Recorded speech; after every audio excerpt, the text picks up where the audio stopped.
ಆಕಾಶವಾಣಿ ಹಾಸನ ದ್ವಿತೀಯ ಪಿಯುಸಿ ನೇರ phone in ಕಾರ್ಯಕ್ರಮ.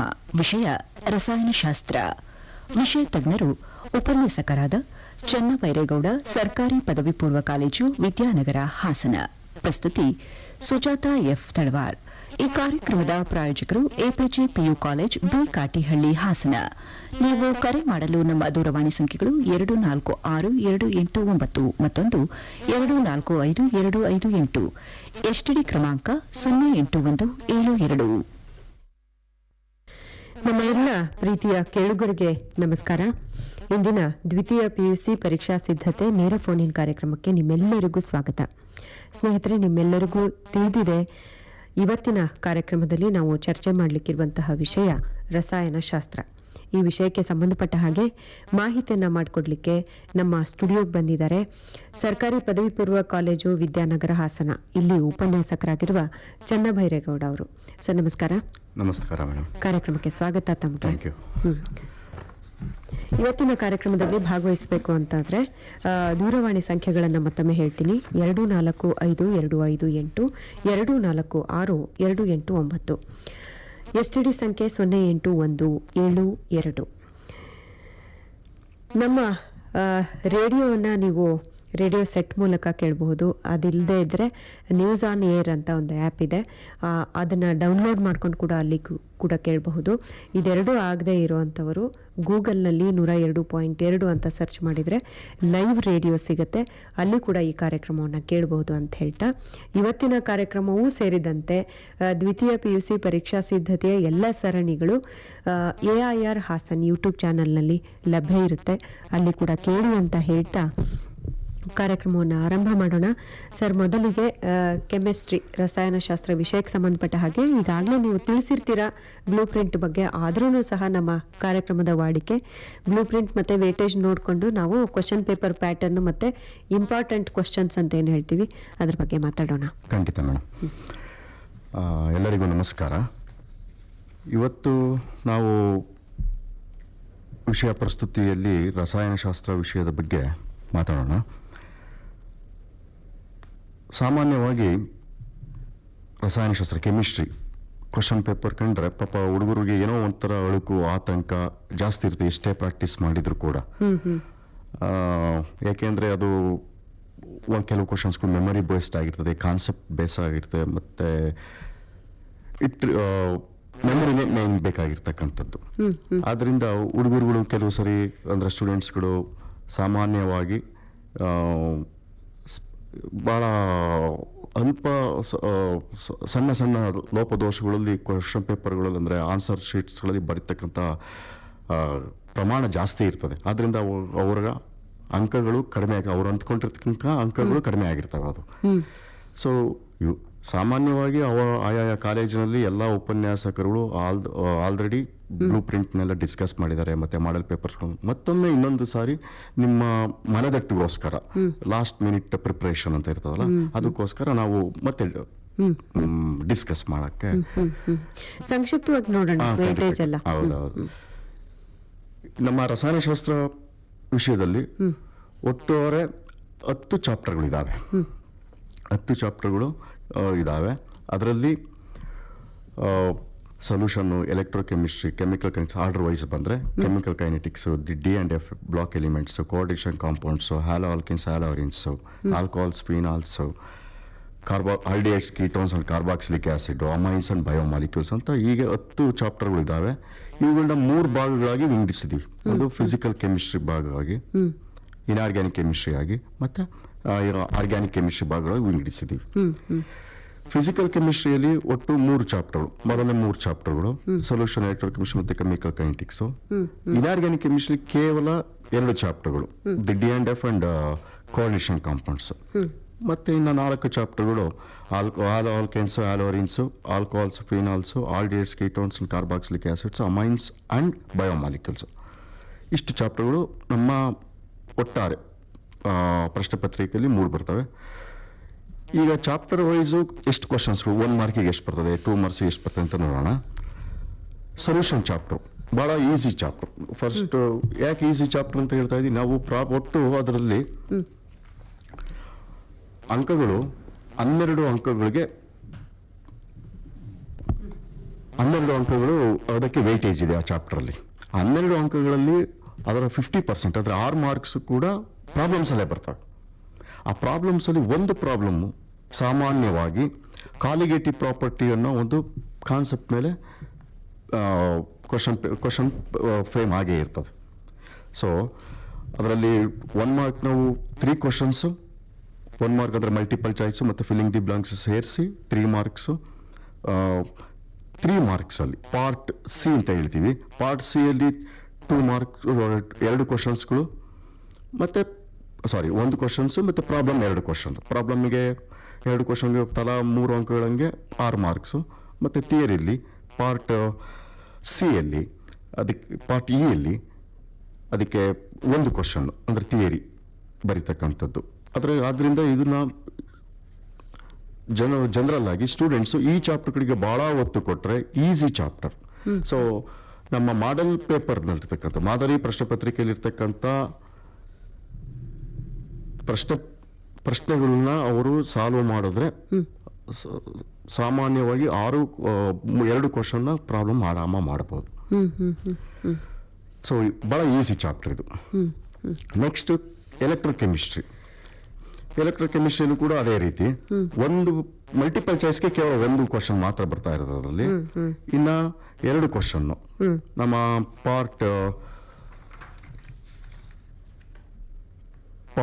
ಸಿಯಲ್ಲಿ ಥಿಯರಿ ವೈಸು ಅದರಲ್ಲಿ ಇಂಪಾರ್ಟೆಂಟ್ ಕ್ವಶನ್ಸ್ಗಳು ನೋಡ್ಕೊಂಡ್ರೆ, ಉದಾಹರಣೆಗೆ standard hydrogen electrode, Daniel cell ಮತ್ತು ಹೈಡ್ರೋಜನ್ ಆಕ್ಸಿಜನ್ ಫ್ಯೂಯಲ್ ಸೆಲ್ಲು ಅವ್ರ ಬಗ್ಗೆ ನೋಡ್ಕೊಂಡ್ರೆ ಅದರಲ್ಲಿ 1 ಕ್ವಶನ್ನು ಗ್ಯಾರಂಟಿ ಇರುತ್ತೆ ಅಂತ ನಾವು ಭಾವಿಸ್ತೀವಿ. ಮತ್ತೆ 2 ಕ್ವಶನ್ ಮತ್ತೆ ಇದರಲ್ಲಿ ಯಾವುದರಲ್ಲಿ ನಮ್ಮ ಪ್ರಾಬ್ಲಮ್ಸಲ್ಲಿ ಬರ್ತಾ ಇದ್ದಾವೆ. ಅದೇ ರೀತಿ ಕೈನೆಟಿಕ್ಸ್. ಸೊ ಕೈನೆಟಿಕ್ಸ್ ಅದು ಕೂಡ ಭಾಳ ಸುಲಭವಾದ ಚಾಪ್ಟ್ರು. ಸ್ಟೂಡೆಂಟ್ಸ್ಗಳು ಯಾವುದೇ ರೀತಿಯಾದ ಪ್ಯಾನಿಕ್ ಆಗೋ ಅವಶ್ಯಕತೆ ಇಲ್ಲ. ಈಸಿಯೆಸ್ಟ್ ಸ್ಕೋರ್ ಮಾಡ್ತಕ್ಕಂಥ ಚಾಪ್ಟರ್ಲಿ ಇದು ಒಂದಾಗಿದೆ. ಈಸಿಯೆಸ್ಟ್ ಸ್ಕೋರ್ ಮಾಡ್ತಕ್ಕಂಥ ಇದು ಟೋಟಲ್ ಇದರಲ್ಲಿ 12 ಮಾರ್ಕ್ಸ್ ಬರ್ತದೆ. ಇದರಲ್ಲಿ 12 marks. Okay, 1 ಮಾರ್ಕಿಗೆ 1, 2 ಮಾರ್ಕ್ಸಿಗೆ 1, 3 ಮಾರ್ಕ್ಸ್ಗೆ 3 questions. Of which 2 questions will be of problems based and 1 marks will be the derivation, especially first order ಮತ್ತು 0 ಆರ್ಡರ್. ವಿದ್ಯಾರ್ಥಿಗಳು ಈ ಡಿರೈವೇಷನ್, ಈ ಚಾಪ್ಟರ್ಲಿ ಡಿರೈವೇಷನ್ನು ಭಾಳ ಇನ್ನೊಮ್ಮೆ ಮಾಡಿರ್ತಾರೆ.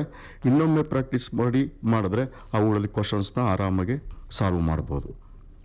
ನೆಕ್ಸ್ಟು ದ ಈಸಿಯೆಸ್ಟ್ ಪಾರ್ಟ್ ಯಾವುದಪ್ಪ ಅಂದರೆ D&F ಮತ್ತು ಕೋಆರ್ಡಿನೇಷನ್ ಕಾಂಪೌಂಡ್ಸ್. ಯಾಕೆ ಈಸಿಯೆಸ್ಟ್ ಪಾರ್ಟು ಅಂದರೆ, ನಮಗೆ ಮೊದಲು ಪಾರ್ಟ್ ಸಿಗೆ ಹೊರಟೋಗ್ಬಿಡ್ತೀನಿ. ಪಾರ್ಟ್ ಸಿಯಲ್ಲಿ 5 ಕ್ವಶನ್ಸ್ ಇದ್ದಾವೆ. 5 ಕ್ವಶನ್ನಲ್ಲಿ ನಾವು ಅಟೆಂಡ್ ಮಾಡಬೇಕಾಗಿರ್ತಕ್ಕಂಥದ್ದು 3 ಪ್ರಶ್ನೆಗಳು. ಆ 3 ಪ್ರಶ್ನೆಗಳಲ್ಲಿ ಒಂದು ಚಾಪ್ಟ್ರಲ್ಲಿ ಓದ್ಕೊಂಡ್ರು ಕೂಡ, ಎಸ್ಪೆಷಲಿ ನಾವು D&F ತಗೊಂಡ್ರೆ ಭಾಳ ಸುಲಭವಾದ ಪಾಠ ಅದು. ಅದರಿಂದ ಮೊದಲು D&F ಬ್ಲಾಕ್ ಎಲಿಮೆಂಟ್ಸ್ ಇರ್ತಕ್ಕಂಥ ಚಾಪ್ಟರ್ಗಳನ್ನ ಕ್ವಶನ್ಸ್ಗಳನ್ನ ಆದಷ್ಟು ತರವಾಗಿ ಓದ್ಕೊಳ್ರಿ ಅಂತ ನಾನು ಅವರಲ್ಲಿ ಆ ಚಾಪ್ಟರ್ನ, ಏಕೆಂದರೆ ನಮಗೆ 1 ಮಾರ್ಕಿಗೂ ಕೂಡ ತುಂಬ ಪ್ರಶ್ನೆಗಳು ಬರೋದ್ರಿಂದ ಮಲ್ಟಿಪಲ್ ಚಾಯ್ಸಲ್ಲಿ. ಸೊ ನಮಗೆ ಮಾರ್ಕ್ಸ್ ಜಾಸ್ತಿ ಬರ್ತಕ್ಕಂಥದ್ದು ಚಾಪ್ಟರ್ಲಿ D&F. ಓಕೆ, ಆದ್ದರಿಂದ D&F. ಬಟ್ ಎಲ್ಲ ಕ್ವಶನ್ಸ್ಗೂ ಅಟೆಂಡ್ ಮಾಡ್ಬೋದು. ಈ 2 ಚಾಪ್ಟರ್ಗಳಿಂದ ಸೇರಿ ನಮಗೆ 21 ಅಂಕಗಳಿಗೆ ಬರ್ತವೆ. 2 ಚಾಪ್ಟರ್ 21 ಅಂಕಗಳು ಬರ್ತವೆ. 21 ಅಂಕ ಅಂದ್ರೆ ನಾವು ಪಾಸ್ ಆಗೋದೇ ಅಷ್ಟೇ, ಪಾಸ್ ಆಗೋದು. ಯಾಕಂದ್ರೆ ನಮ್ಮ ಫಿಸಿಕ್ಸ್, ಕೆಮಿಸ್ಟ್ರಿ, ಬಯಾಲಜಿಗೆ 21 ಅಂಕಗಳು ಪಾಸ್ಗೆ. ಆದ್ರಿಂದ ಇಲ್ಲಿ ಇಂಟೆನ್ಸಿಫೈ ಅಂದ್ರೆ ಬಹಳಷ್ಟು ಬೇರೆ ಬೇರೆ ಕಡೆಯಿಂದ ಸ್ಕ್ಯಾಟರ್ ಆಗೋದಕ್ಕಿಂತ ಕೇವಲ 2 ಅಥವಾ 3 ಚಾಪ್ಟರ್ಗಳ ಕಡೆಗೆ ಬಹಳ ಗಮನ ಕೊಟ್ಟರೆ ತರವಾಗಿ ಬಹಳ ಇಂಪಾರ್ಟೆಂಟ್ ಅದು. ಯಾಕೆಂದ್ರೆ 2 ಚಾಪ್ಟರ್ ಓದೋದು ಈಸಿನಾ, ನಮ್ಗೆ 10 ಚಾಪ್ಟರ್ ಓದೋದು ಈಸಿನಾ ಅನ್ನೋದು ಬಂದ್ಬಿಡ್ತದೆ.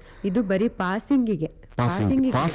ಹೌದು, ಪಾಸಿಂಗಿಗೆ ಸ್ಕೋರ್ ಮಾಡ್ತಕ್ಕಂಥ ಹುಡುಗರು ಎಲ್ಲರೂ ಓದಿರ್ತಾರೆ, ಓದಬೇಕು. ಆದ್ರಿಂದ ಸರ್, ಮೊನ್ನೆ ಪ್ರಿಪ್ರೇಟರಿ ಮಾಡಿದ್ದೀರಾ, ಬ್ಯಾಕ್ ಟು ಬ್ಯಾಕ್ ಮಾಡಿದ್ದೀರಾ, ಅದರಲ್ಲಿ ಏನು ಸಾಮಾನ್ಯ ಮಿಸ್ಟೇಕ್ಸ್ ಆಗಿದೆ? ಈಗ ನಿಮ್ಮ ಇದುವರೆಗಿನ ಎಕ್ಸ್ಪೀರಿಯನ್ಸ್ ಅಲ್ಲಿ ನಿಮ್ಗೆ ಗೊತ್ತಾಗಿರುತ್ತೆ ಮಕ್ಕಳು ಎಷ್ಟೇ ಓದಿದ್ರು ಎಲ್ಲಿ ಮಿಸ್ಟೇಕ್ ಮಾಡ್ತಾರೆ, ಯಾವ ಚಾಪ್ಟ್ರಲ್ಲಿ ಯಾವ ಪ್ರಾಬ್ಲಮ್ ಸಾಲ್ವ್ ಮಾಡುವಾಗ ಮಾಡ್ತಾರೆ? ಸಾಮಾನ್ಯವಾಗಿ ಬ್ಯಾಲೆನ್ಸಿಂಗಲ್ಲಿ ಕೆಮಿಕಲ್ ರಿಯಾಕ್ಷನ್ ಬ್ಯಾಲೆನ್ಸಿಂಗಲ್ಲಿ ಭಾಳ ಎಡುತ್ತಾ ಇದ್ದಾರೆ ನಾನು ನೋಡಿದೆ. ನಮ್ಮ ಅದರಲ್ಲೂ ಸರ್ಕಾರಿ ಪದವಿ ಪೂರ್ವ ಕಾಲೇಜುಗಳಲ್ಲಿ ಬ್ಯಾಲೆನ್ಸಿಂಗಲ್ಲಿ ಭಾಳ ಎಡುತ್ತಾ ಇದ್ದಾರೆ ಮೆಜಾರಿಟಿ. ನಾವು ಎಷ್ಟೇ ಒತ್ತು ಹೇಳಿದ್ರು ಕೂಡ ಅದ್ರ ಕಡೆ ಗಮನ ಕೊಡ್ತಾ ಇರಲ್ಲ ಅಂತ ನನ್ನ ಭಾವನೆ ಅದು. ಆದ್ದರಿಂದ ಸ್ಟೂಡೆಂಟ್ಸ್ಗಳು ಅದರಲ್ಲೂ ಈ ಇನ್ಆರ್ಗ್ಯಾನಿಕ್ ಸೆಕ್ಷನ್ ಅಲ್ಲಿ ಹೇಳ್ತಾ ಇಲ್ಲ, ಬ್ಯಾಲೆನ್ಸ್ ಕಡೆಗೆ ಭಾಳ ಬ್ಯಾಲೆನ್ಸಿಂಗ್ ಆಫ್ ಕೆಮಿಕಲ್ ರಿಯಾಕ್ಷನ್ ಕಡೆಗೆ ಭಾಳ ಒತ್ತು ಕೊಡಬೇಕು ಅಂತ ಕೇಳ್ಕೊತಾ ಇರ್ತೀನಿ ನಾನು. ಎಷ್ಟು ಬರುತ್ತೆ ಸರ್ ಆ ಥರದ್ದು ಪ್ರಶ್ನೆಗಳು? ಪ್ರಶ್ನೆಗಳು ಅಂದ್ರೆ ಅದರಲ್ಲಿ ಕಂಪಲ್ಸರಿ ಬ್ಯಾಲೆನ್ಸಿಂಗಿಗೆ ಅದರಲ್ಲಿ ಭಾಳ ಏನಪ್ಪಾ ಡಿಸ್ಕಸ್ ಮಾಡಿದ್ದಾರೆ. ಅದರಲ್ಲಿ ಮ್ಯಾನುಫ್ಯಾಕ್ಚರ್ ಅಲ್ಲೇ ಒಂದು 3 ಕ್ವಶನ್ಸ್ ಇದಾವೆ. Manufacture of potassium dichromate, manufacture of potassium permanganate 2 question ಇದಾವೆ. ಯೂಶಲಿ ಪ್ರತಿ ವರ್ಷ ಇಷ್ಟು ಕ್ವಶನ್ಸ್ಗಳಲ್ಲಿ 1 ಕ್ವಶನ್ 3 ಕ್ವಶನ್ ಇದಾವೆ. ಇದರಲ್ಲಿ 1 ಕ್ವಶನ್ ರಿಪೀಟ್ ಆಗ್ತಾನೆ ಇದಾವೆ. ರಿಪೀಟ್ ಆಗ್ತಾ ಇರೋದ್ರಿಂದ ಇವುಗಳ ಕಡೆಗೆ ಕಾನ್ಸಂಟ್ರೇಟ್ ಮಾಡಬೇಕು ಅಂತ ಅವ್ರಿಗೆ ಹೇಳ್ತಾ ಇರೋದು. ಯಾಕೆಂದ್ರೆ ನಾವು ಅಟೆಂಡ್ ಆಗ್ಬೇಕಾಗಿರೋದು ಪಾರ್ಟ್ ಸಿ ಅಲ್ಲಿ ಅಟೆಂಡ್ ಆಗ್ಬೇಕಾಗಿರೋದು 3 ಕ್ವಶನ್, ಒಟ್ಟು 5 ಕ್ವಶನ್ 3 ಕ್ವಶನ್. ಅದರಲ್ಲಿ 1 ಕ್ವಶನ್ ಇದರಲ್ಲಿ ಬರ್ತಕ್ಕಂಥ ಸಂಭವನೀಯತೆ ಜಾಸ್ತಿ ಇದೆ. ಈ ಬ್ಯಾಲೆನ್ಸಿಂಗ್ ಅಲ್ಲೇ ಸಂಭವನೀಯತೆ ಜಾಸ್ತಿ ಇರೋದ್ರಿಂದ ಇವುಗಳಲ್ಲಿ ಯಾವುದೇ ರೀತಿಯಾದ ಮಾರ್ಕ್ಸ್ ನ ಕಳ್ಕೊಳಕ್ ಹೋಗಬಾರ್ದು ಅಂತ ನಾನು ಹೇಳ್ತಾ ಇರೋದು ಇದರಲ್ಲಿ. ಅದೇ ರೀತಿ ಕೋಆರ್ಡಿನೇಷನ್ ಕಾಂಪೌಂಡ್ಸ್ ಅಲ್ಲಿ ಬಹಳ ಸಂಭವನೀಯತೆ ಪ್ರಶ್ನೆಗಳು ಯಾವ್ದಪ್ಪ ಅಂದ್ರೆ ವೇಲೆನ್ಸ್ ಬಾಂಡ್ ಥಿಯರಿ ಮೇಲೆ 4 ವೇಲೆನ್ಸ್ ಬಾಂಡ್ ಥಿಯರಿ ಇದೆ. ಆ 4 ಕೂಡ ಯಾಕೆಂದ್ರೆ ಕಳೆದ 2 ಪ್ರಿಪರೇಟರಿ ಮಾಡಿದೀವಿ ನಾವು. ಅದರಲ್ಲಿ ವೇಲೆನ್ಸ್ ವಿಬಿಟಿ ಅಂತ ಕರಿತೀವಿ, ವೇಲೆನ್ಸ್ ಬಾಂಡ್ ಥಿಯರಿ. ವಿಬಿಟಿ ಮೇಲೆ 1 ಕ್ವಶನ್ ಇದ್ದೇ ಇದೆ. ಸೊ ಅಲ್ಲಿಗೆ 2 ಕ್ವಶನ್ ಗ್ಯಾರಂಟಿ ಅಂತ ಹೇಳಕ್ ಹೋಗಲ್ಲ, ಬಟ್ ಸಂಭವನೀಯತೆ ಅಂದ್ರೆ probability of asking those questions will be of more. ಆದ್ರಿಂದ ಇನ್ನೊಂದು ಕ್ವಶನ್ ಅಟೆಂಡ್ ಮಾಡಬೇಕು. ಅದರಲ್ಲೂ ಹೇಗಪ್ಪ ಮಾಡೋದು ಅಂದ್ರೆ 2 ಚಾಪ್ಟರ್ 1 ಚಾಪ್ಟರ್ ತರೋ ಹೋದ್ರೆ 9 ಮಾರ್ಕ್ಸ್ ಬರುತ್ತೆ ಅದರಲ್ಲಿ. ಆದ್ರಿಂದ ಇದು ಬಹಳಷ್ಟು ಈಸಿಯೆಸ್ಟ್ ಪಾರ್ಟ್ ಅಂದ್ರೆ ಇನ್ಆರ್ಗ್ಯಾನಿಕ್ ಕೆಮಿಸ್ಟ್ರಿ ಪಾರ್ಟ್ ಅಲ್ಲಿ. ಓಕೆ, ನೆಕ್ಸ್ಟ್ ನಾವು ಆರ್ಗ್ಯಾನಿಕ್ ಕೆಮಿಸ್ಟ್ರಿ ಪಾರ್ಟ್ಗೆ ಹೋದ್ರೆ 5 ಚಾಪ್ಟರ್ಸ್ಗಳಿದಾವೆ. ಪ್ರಾಬ್ಲಮ್ ಯಾವುದೇ ಸರ್ವೇ ಸಾಮಾನ್ಯವಾಗಿ ಮತ್ತೆ ಸಾಧಾರಣವಾಗಿ ಕ್ವಶನ್ ಅಟೆಂಡ್ ಮಾಡಬೇಕಾಗಿರ್ತಕ್ಕಂಥದ್ರಲ್ಲಿ ಬಹಳ ಟಫ್ ಪಾರ್ಟ್ ಅಂತ ಹೇಳಕ್ ಹೋಗಲ್ಲ. They are facing difficulty while answering the question. ಈ ಪಾರ್ಟೇ ಆರ್ಗ್ಯಾನಿಕ್ ಕೆಮಿಸ್ಟ್ರಿ ಪಾರ್ಟ್. ಏಕೆಂದರೆ ಇದರಲ್ಲಿ ಭಾಳಷ್ಟು ರಿಯಾಕ್ಷನ್ಸ್ಗಳು ಬರ್ತಾ ಇರ್ತವೆ. ಒಂದು ಸ್ವಲ್ಪ ಮೆಮೊರಿ ಪವರ್ ಇರಬೇಕು, ಅದಕ್ಕೆ ರಿಯೇಜೆಂಟ್ಸ್ಗಳು ಮತ್ತು ಪ್ರಾಡಕ್ಟ್ಗಳು ಎಲ್ಲ ಅಕ್ಯುರೇಟಾಗಿ ಮಾಡಿರಬೇಕಾಗಿರೋದ್ರಿಂದ ಒಂದು ಸ್ವಲ್ಪ ಇಲ್ಲಿ ಕ್ವಶನ್ ಪೇಪರ್ ಸೆಟ್ಟರ್ಸ್ಗೆ ಇಲ್ಲಿ ಸ್ಕೋಪ್ ಜಾಸ್ತಿ ಅವರ ಸ್ಕಿಲ್ನ ಉಪಯೋಗಿಸ್ಕೊಳ್ಳೋದಕ್ಕೆ. ಅಂದ್ರೆ ಹುಡುಗರನ್ನ ಬುದ್ಧಿಮಟ್ಟ ಅಳೆಯೋದಕ್ಕೆ ಈ ಕ್ವಶನ್ ಪೇಪರ್ ಆರ್ಟ್ಸ್ ಅಲ್ಲಿ ಬರುತ್ತೆ. ಈವನ್ ಫಿಸಿಕಲ್ ಕೆಮಿಸ್ಟ್ರಿ ಕೂಡ ಆರ್ಟ್ಸ್ ಅಲ್ಲಿ, ಯಾಕೆಂದ್ರೆ ಪ್ರಾಬ್ಲಮ್ಸ್ ಹೇಗೆ ಬೇಗ ಕೇಳ್ಬಹುದು ಅವರು ಅವರ ಒಂದು ಸ್ಕಿಲ್ ಅಲ್ಲಿ. ಬಟ್ ಯೂಶಲಾಗಿ ಜನರಲ್ ಆಗಿ ಏನಾಗ್ತವೆ ಬಹಳ ಈಸಿನೇ ಇರ್ತವೆ. ಬಟ್ ಆರ್ಗ್ಯಾನಿಕ್ ಕೆಮಿಸ್ಟ್ರಿ ನಿಮಗೆ ಸ್ಕೋರ್ ಜಾಸ್ತಿ ಬೇಕು ಅಂದ್ರೆ ಆರ್ಗ್ಯಾನಿಕ್ ಕೆಮಿಸ್ಟ್ರಿನ ಇನ್ನೂ ಒಂದು ಸ್ವಲ್ಪ ನೀವು ಬ್ರಷ್ ಅಪ್ ಮಾಡೋದ್ರಲ್ಲಿ ಒತ್ತು ಕೊಡಬೇಕು ಅಂತ ಅವ್ರಿಗೆ ವಿದ್ಯಾರ್ಥಿಗಳಿಗೆ ಹೇಳ್ಕೊಂಡಿರ್ತಾರೆ. ಇಂಡಿವಿಜುವಲ್ ಚಾಪ್ಟರ್ಸ್ಗಳು ತಗೊಂಡಾಳೆ ಒಂದು ಸ್ವಲ್ಪ ಡೀಟೇಲ್ ಆಗಿ ಒಂದು ಸ್ವಲ್ಪ ಡಿಸ್ಕಸ್ ಮಾಡೋದಾದ್ರೆ ಹ್ಯಾಲೋ ಆಲ್ಕಿನ್ಸ್, ಹ್ಯಾಲೋ ಹರೀನ್ಸ್, ಇದರಲ್ಲಿ 9 ಮಾರ್ಕ್ಸ್ ಮಲ್ಟಿಪಲ್ ಚಾಯ್ಸ್ ಅಲ್ಲಿ 2 question including filling the blanks, 2 ಮಾರ್ಕ್ಸಿಗೆ 1 question. So ಅಲ್ಲಿಗೆ 4 ಮಾರ್ಕ್ಸ್ ಆಯಿತು. 5 ಮಾರ್ಕ್ಸಿಗೆ 1. ಪಾರ್ಟ್ ಡಿ ಅಲ್ಲಿ 5 ಮಾರ್ಕ್ಸಿಗೆ 1. ಓಕೆ, ಅಲ್ಲಿಗೆ 9 ಮಾರ್ಕ್ಸು ಈ ಚಾಪ್ಟರ್ಗೆ ಬರ್ತಕ್ಕಂಥದ್ದು. ಈ 9 ಮಾರ್ಕ್ಸಲ್ಲಿ ಹ್ಯಾಲೋ ಆಲ್ಕೇನ್ಸ್, ಹ್ಯಾಲೋ ಹರೀನ್ಸ್ ಅಲ್ಲಿ ಅದರಲ್ಲೂ ಕೂಡ ನಾವು ಯಾವುದೇ ಪ್ರೀವಿಯಸ್ ಇಯರ್ ಕ್ವಶನ್ ಪೇಪರ್ ನೋಡಿದಾಗ SN1 ಮತ್ತು SN2 ರಿಯಾಕ್ಷನ್ಸ್ಗಳು ಪದೇ ಕೇಳ್ತಾ ಇರ್ತವೆ. ಅಂದ್ರೆ ಅದರ ಅರ್ಥ ವಿದ್ಯಾರ್ಥಿಗಳು ಈ ಕ್ವಶನ್ಸ್ನ ಮೊದಲು ಥರೋ ಆಗಿ ಪ್ರಾಕ್ಟೀಸ್ ಮಾಡಿಸಿರ್ತಾರೆ, ಅವರು ಕೂಡ ಮಾಡಿರ್ತಾರೆ. ಇನ್ನೂ ಒಂದು ಸ್ವಲ್ಪ ಕಾನ್ಫಿಡೆನ್ಸ್ನ ಬೂಸ್ಟ್ ಮಾಡೋದಕ್ಕೆ ಇನ್ನೊಂದು ಸ್ವಲ್ಪ ಪುಷ್ ಕೊಟ್ಟರೆ ಡೆಫಿನೆಟ್ಲಿ ಆ ಕ್ವಶನ್ಸ್ಗಳನ್ನ ಅಟೆಂಡ್ ಮಾಡ್ಬೋದು. ಮುಂದುವರೆದು ಏನಪ್ಪ ಅಂದರೆ ಇದರಲ್ಲಿ ಕೆಲವಷ್ಟು ರಿಯಾಕ್ಷನ್ಸ್ಗಳು, ಉದಾಹರಣೆಗೆ ಫಿಂಕೆಲ್ಸ್ಟನ್ ರಿಯಾಕ್ಷನ್ ಅಂತ ಬರುತ್ತೆ, ಸ್ವಾಟ್ಸ್ ರಿಯಾಕ್ಷನ್ ಅಂತ ಬರುತ್ತೆ. ಈ ಥರ ರಿಯಾಕ್ಷನ್ಸ್ಗಳು ಎಗೈನ್ ನಮ್ಮ ಮಾಡೆಲ್ ಪೇಪರ್ಗಳು ಇದ್ದಾವೆ. ಈ ಮಾಡೆಲ್ ಪೇಪರ್ ಇರೋದನ್ನ ಬಹಳ ಗಮನದಲ್ಲಿ ಇಟ್ಕೊಂಡು ಅವರು ನೇರವಾಗಿ ಪ್ರಯತ್ನ ಪಟ್ಟಿದ್ರೆ ಆ ಕ್ವಶನ್ಸ್ಗಳನ್ನೆಲ್ಲ ನಾವು ಎಕ್ಸಾಮ್ಗೆ ಡೆಫಿನೆಟ್ಲಿ ಆನ್ಸರ್ ಮಾಡತಕ್ಕಂಥ ಇದು ಸಿಗುತ್ತೆ ಅವ್ರಿಗೆ. ಸಾಧ್ಯತೆ ಇರುತ್ತೆ. ಸಾಧ್ಯತೆ ಕೇಳುಗರಿಗೆ ಮತ್ತೊಮ್ಮೆ ದೂರವಾಣಿ ಸಂಖ್ಯೆಗಳನ್ನು ಹೇಳ್ಬಿಡ್ತೀನಿ. ರಸಾಯನಶಾಸ್ತ್ರ ವಿಷಯಕ್ಕೆ ಸಂಬಂಧಪಟ್ಟ ಹಾಗೆ ಇನ್ನೇನು ಪರೀಕ್ಷೆಗಳ ಹತ್ರ ಬಂದಿದೆ. ಇವತ್ತಿಂದ ಓದಬೇಕು ಅಥವಾ ಕೆಲವು ಏನಾದರೂ ಡೌಟ್ಸ್ ಇರುತ್ತೆ ಮನಸ್ಸಲ್ಲಿ, ಇದು ಬರೆದ್ರೆ ಹೇಗೆ, ಇದು ಬರೆದ್ರೆ ಹೇಗೆ, ಇದು ಬರಿಬೇಕೋ ಬೇಡವೋ, ಏನ್ ಬರೀಬೇಕು ಅನ್ನೋ ಥರದ್ದೆಲ್ಲ ಎಕ್ಸಾಮ್ ಹತ್ತತ್ರ ಬಂದಾಗ ಇನ್ನು ಜಾಸ್ತಿ ಆಗುತ್ತೆ. ಆ ಕಾರಣಕ್ಕೆ ಪ್ರಶ್ನೆಗಳನ್ನು ಅವರು ಕೇಳಬಹುದು. ದೂರವಾಣಿ ಸಂಖ್ಯೆಗಳನ್ನು ಹೇಳ್ತೀನಿ: 245258 246289. STD ಸಂಖ್ಯೆ 08172. ಸರ್, ಈಗ ಪಾಸಿಂಗ್ ಪ್ಯಾಕೇಜ್ ಹೇಳ್ತೀರಾ? ಯಾಕಂದ್ರೆ ಓದೋರು ಓದಿರ್ತಾರೆ, ಈಗಾಗಲೇ ತಯಾರಿ ಮಾಡ್ಕೊಂಡಿರ್ತಾರೆ, ಮತ್ತೆ ಅವರು ಸಂಪರ್ಕದಲ್ಲಿರ್ತಾರೆ ಉಪನ್ಯಾಸಕರ ಜೊತೆಗೆ. ಈಗಾಗಲೇ KSEAB ವೆಬ್ಸೈಟ್ ಅಲ್ಲಿ ನಿಮ್ಮ ಕ್ವಶನ್ ಬ್ಯಾಂಕ್ ಕೂಡ ಇದೆ, ಅದನ್ನು ತಗೊಂಡು ಪ್ರಾಕ್ಟೀಸ್ ಮಾಡಿರ್ತಾರೆ. ಇದು ಯಾವುದು ಸಾಧ್ಯ ಆಗದೆ ಇರುವಂತವ್ರು ಅಥವಾ ಬೇರೆ ಬೇರೆ ಏನೋ ಕಾರಣಕ್ಕೆ ಓದಕ್ಕೆ ಆಗದೆ ಇರುವಂತವ್ರು, ಪಾಸ್ ಆಗಕ್ಕೆ ಕಷ್ಟಪಡುವಂತವ್ರು ಇವತ್ತಿಂದನೇ ಓದಿದ್ರೆ, ಯಾವತ್ತಿದೆ ಸರ್ ಇದು ಎಕ್ಸಾಮು? ಕೆಮಿಸ್ಟ್ರಿ. ಇನ್ನೇನು ಶುರು ಆಗುತ್ತೆ ಅಲ್ಲ, ಈಗ 28ರಿಂದ ಆರಂಭ ಆಗುತ್ತೆ. ಈಗ ಪಾಸಿಂಗ್ನವ್ರಿಗೆ ಏನು ಹೇಳಕ್ಕೆ ಇಷ್ಟಪಡ್ತೀರಾ? ಅಂತರ ವಿದ್ಯಾರ್ಥಿಗಳು ಖಂಡಿತ ಏನು ನಾವು ಪಾಸ್ ಆಗಿದ್ರೆ ಸಾಕು ಅಂತ ಕೆಲವರು ಇದ್ದೇ ಇರ್ತಾರೆ, ಆ ಮನಸ್ಥಿತಿಯಲ್ಲೇ ಇರ್ತಾರೆ. ಇನ್ನೂ ಸ್ಟಾರ್ಟ್ ಮಾಡಿಲ್ಲ ಅಂದ್ರೆ ಆ ಥರ ಹೇಳಕ್ ಹೋಗ್ಬಾರ್ದು. ಯಾಕೆಂದ್ರೆ ಎಲ್ಲಾ ವಿದ್ಯಾರ್ಥಿಗಳು ಅವ್ರದೇ ಆಗಿರ್ತಕ್ಕಂಥ ಪ್ರಯತ್ನ ಹಾಕೇ ಇರ್ತಾರೆ. ಆದ್ರಿಂದ ಆ ವಿದ್ಯಾರ್ಥಿಗಳು ಕಿವಿ ಮಾತು ಏನಪ್ಪಾ ಅಂದ್ರೆ, ಮೊದಲ ಆದ್ಯತೆ ಯಾವತ್ತೂ ಕೂಡ ಅವರ ಆಯಾಯ ಉಪನ್ಯಾಸಕರು ಅವರವರ ಕಾಲೇಜುಗಳಲ್ಲಿ ತರಗತಿಗಳಲ್ಲಿ ಹೇಳಿರ್ತಕ್ಕಂಥ ಪಾಲಿಸೋದು ಬಹಳ ಉತ್ತಮ. ಏಕೆಂದ್ರೆ ಅವರು ಬಹಳ ಸ್ಪಷ್ಟವಾಗಿ ವಿದ್ಯಾರ್ಥಿಗಳಿಗೆ ತಿಳಿಸಿರ್ತಾರೆ, ನೋಡ್ರಪ್ಪ ಇದರಲ್ಲಿ ಬಂದಿರುತ್ತೆ, ಈ ತರ ಕ್ವಶನ್ಸ್ಗಳೇ ಬರ್ದಿರ್ತವೆ, ಇವನ್ನ ಬಹಳಷ್ಟು ಪ್ರಾಕ್ಟೀಸ್ ಮಾಡಿ ಅಂತ ಖಂಡಿತ ಹೇಳಿರ್ತಾರೆ. ಅದರ ಮುಂದುವರೆದ ಭಾಗವಾಗಿ ನಮ್ಮ KCB ಅವರು 3 ಮಾದರಿ ಪತ್ರಿಕೆಗಳನ್ನ ಪಬ್ಲಿಷ್ ಮಾಡಿ ವಿದ್ಯಾರ್ಥಿಗಳ ಹಿತಕ್ಕಾಗಿ, ಅಂದ್ರೆ ಎಲ್ಲರೂ ಪಾಸ್ ಆಗ್ಬೇಕು ಅನ್ನೋ ಒಂದು ಹಿತದೃಷ್ಟಿಯಿಂದ, ಯಾವುದೇ ವಿದ್ಯಾರ್ಥಿಗಳು ಹೊರಗಡೆ ಉಳಿಬಾರ್ದು ಉನ್ನತ ಶಿಕ್ಷಣದಿಂದ ಅಂದ್ಬಿಟ್ಟು ಮಾಡಿದ್ದಾರೆ. ಅವುಗಳನ್ನ ಪ್ರಾಕ್ಟೀಸ್ ಮಾಡಿದ್ರೆ ಹೇಗೇನು ಸಂಭವನೀಯತೆ ಏನಪ್ಪಾ ಅಂದ್ರೆ 30ರಿಂದ 35 ಅಂಕಗಳಿಗೆ ಅವರು ತಗೊಂಡು ಪಾಸ್ ಆಗೋದ್ರಲ್ಲಿ ಯಾವುದೇ ರೀತಿಯಾದ ಅನುಮಾನ ಇಲ್ಲ. ಈಗ ಕೆಲವು ಕ್ವಶನ್ಸ್ಗಳು ಅದೇ ಪ್ರತಿ ಕಾಲೇಜಲ್ಲೂ ಉಪನ್ಯಾಸಗಳು ಹೇಳೇ ಇರ್ತಾರೆ. ಏನಂತ, ಮ್ಯಾನುಫ್ಯಾಕ್ಚರ್ನ ಪ್ರಾಕ್ಟೀಸ್ ಮಾಡಿರಿ, ಡಿರೈವೇಶನ್ಸ್ ನ ಪ್ರಾಕ್ಟೀಸ್ ಮಾಡಿರಿ, VBT. ಖಂಡಿತ. ನಮಸ್ತೆ. ನಮಸ್ತೆ ಮ್ಯಾಮ್. ತಮ್ಮ ಹೆಸರು ಹೇಳಿ. ನಮ್ಮ ಹೆಸರು ವಿದಾ ಅಂತ, ಆಲೂರು PU ಕಾಲೇಜಿಂದ ಮಾತಾಡ್ತಾ ಇರೋದು. ಮ್ಯಾಮ್, ನನ್ನ ಪ್ರಶ್ನೆ ಏನಂದ್ರೆ, ಅದು ಆರ್ಗಾನಿಕ್ ಕೆಮಿಸ್ಟ್ರಿಯಲ್ಲಿ ಟೆಸ್ಟ್ ತುಂಬಾ ಜಾಸ್ತಿ ಇದೆ, ಚಾಪ್ಟರ್ಸ್ ಕೂಡ ಜಾಸ್ತಿ ಇದೆ, ಅಂದ್ರೆ ಅದು ನೆನ್ಪಿಟ್ಕೊಳ್ಳಕ್ಕೆ ಆಗ್ತಿಲ್ಲ. ಆದ್ರೆ ಮೆಮೊರೈಸೇಷನ್ ಜಾಸ್ತಿ ಇರೋ ಕಾರಣದಿಂದ ನೆನ್ಪಿಟ್ಕೊಳ್ಳಕ್ಕೆ ಆಗ್ತಿಲ್ಲ. Sir, any easiest way to memorise that all inorganic formulas? I don't usually give advice, don't memorise. Okay, ಯಾವುದೇ ರೀತಿಯ ಮೆಮೊರೈಸ್ ಮಾಡಬೇಕಾಗಿಲ್ಲ. ಆದ್ರೆ ಒಂದು ಉದಾಹರಣೆಗೆ ಅದರಲ್ಲಿ ಆರ್ಡರ್ ಅಂತರ ಪ್ಯಾಟರ್ನ್ ಇರುತ್ತೆ, ಯಾವುದೇ ಇದರಲ್ಲಿ ಪ್ಯಾಟರ್ನ್ ಇದ್ದೇ ಇರುತ್ತೆ. ಆ ಪ್ಯಾಟರ್ನ್ ಅಬ್ಸರ್ವ್ ಮಾಡಿದ್ರೆ ಸಿಗುತ್ತೆ ನಮಗೆ. ಅದನ್ನ ಮೆಮೊರೈಸ್ ಮಾಡೋದನ್ನ ಅವಾಯ್ಡ್ ಮಾಡ್ತದೆ ಆ ಪ್ಯಾಟರ್ನ್ ಅಬ್ಸರ್ವ್ ಮಾಡಿದಾಗ. ಫಾರ್ ಎಕ್ಸಾಂಪಲ್, ಇವಾಗ ನಮಗೆ electrophilic substitution reactions of aromatic compounds ಅಂತ ಬರ್ತದೆ. ಇವಾಗ ಕ್ಲೋರೋಬೆನ್ಸಿನ್ಗೆ ಆ ಚಾಪ್ಟರ್ ಆಲ್ಕೆನ್ಸ್ ಆಲೋರಿನ್ಸ್ ಅಲ್ಲಿ, ಅದೇ ರೀತಿ ಅನಿಸೋಲ್ಗೆ ಎಲೆಕ್ಟ್ರೋಫಿಲಿಕ್ ಸಬ್ಸ್ಟಿಟ್ಯೂಷನ್ ರಿಯಾಕ್ಷನ್ ಬರುತ್ತೆ, ಅದೇ ರೀತಿ ಅನಿಲಿನ್ಗೆ ಬರುತ್ತೆ, ಈ ಥರ ಫ್ಯೂನಾಲ್ಗಿದೆ. ಸೊ ನೀವು ಇವಾಗ ಫಾರ್ ಎಕ್ಸಾಂಪಲ್ ಕ್ಲೋರೋಬೆನ್ಸಿನ್ ಅಲ್ಲಿ ಎಲೆಕ್ಟ್ರೋಫಿಲಿಕ್ ಸಬ್ಸ್ಟಿಟ್ಯೂಷನ್ ರಿಯಾಕ್ಷನ್ 5 ಇದಾವೆ.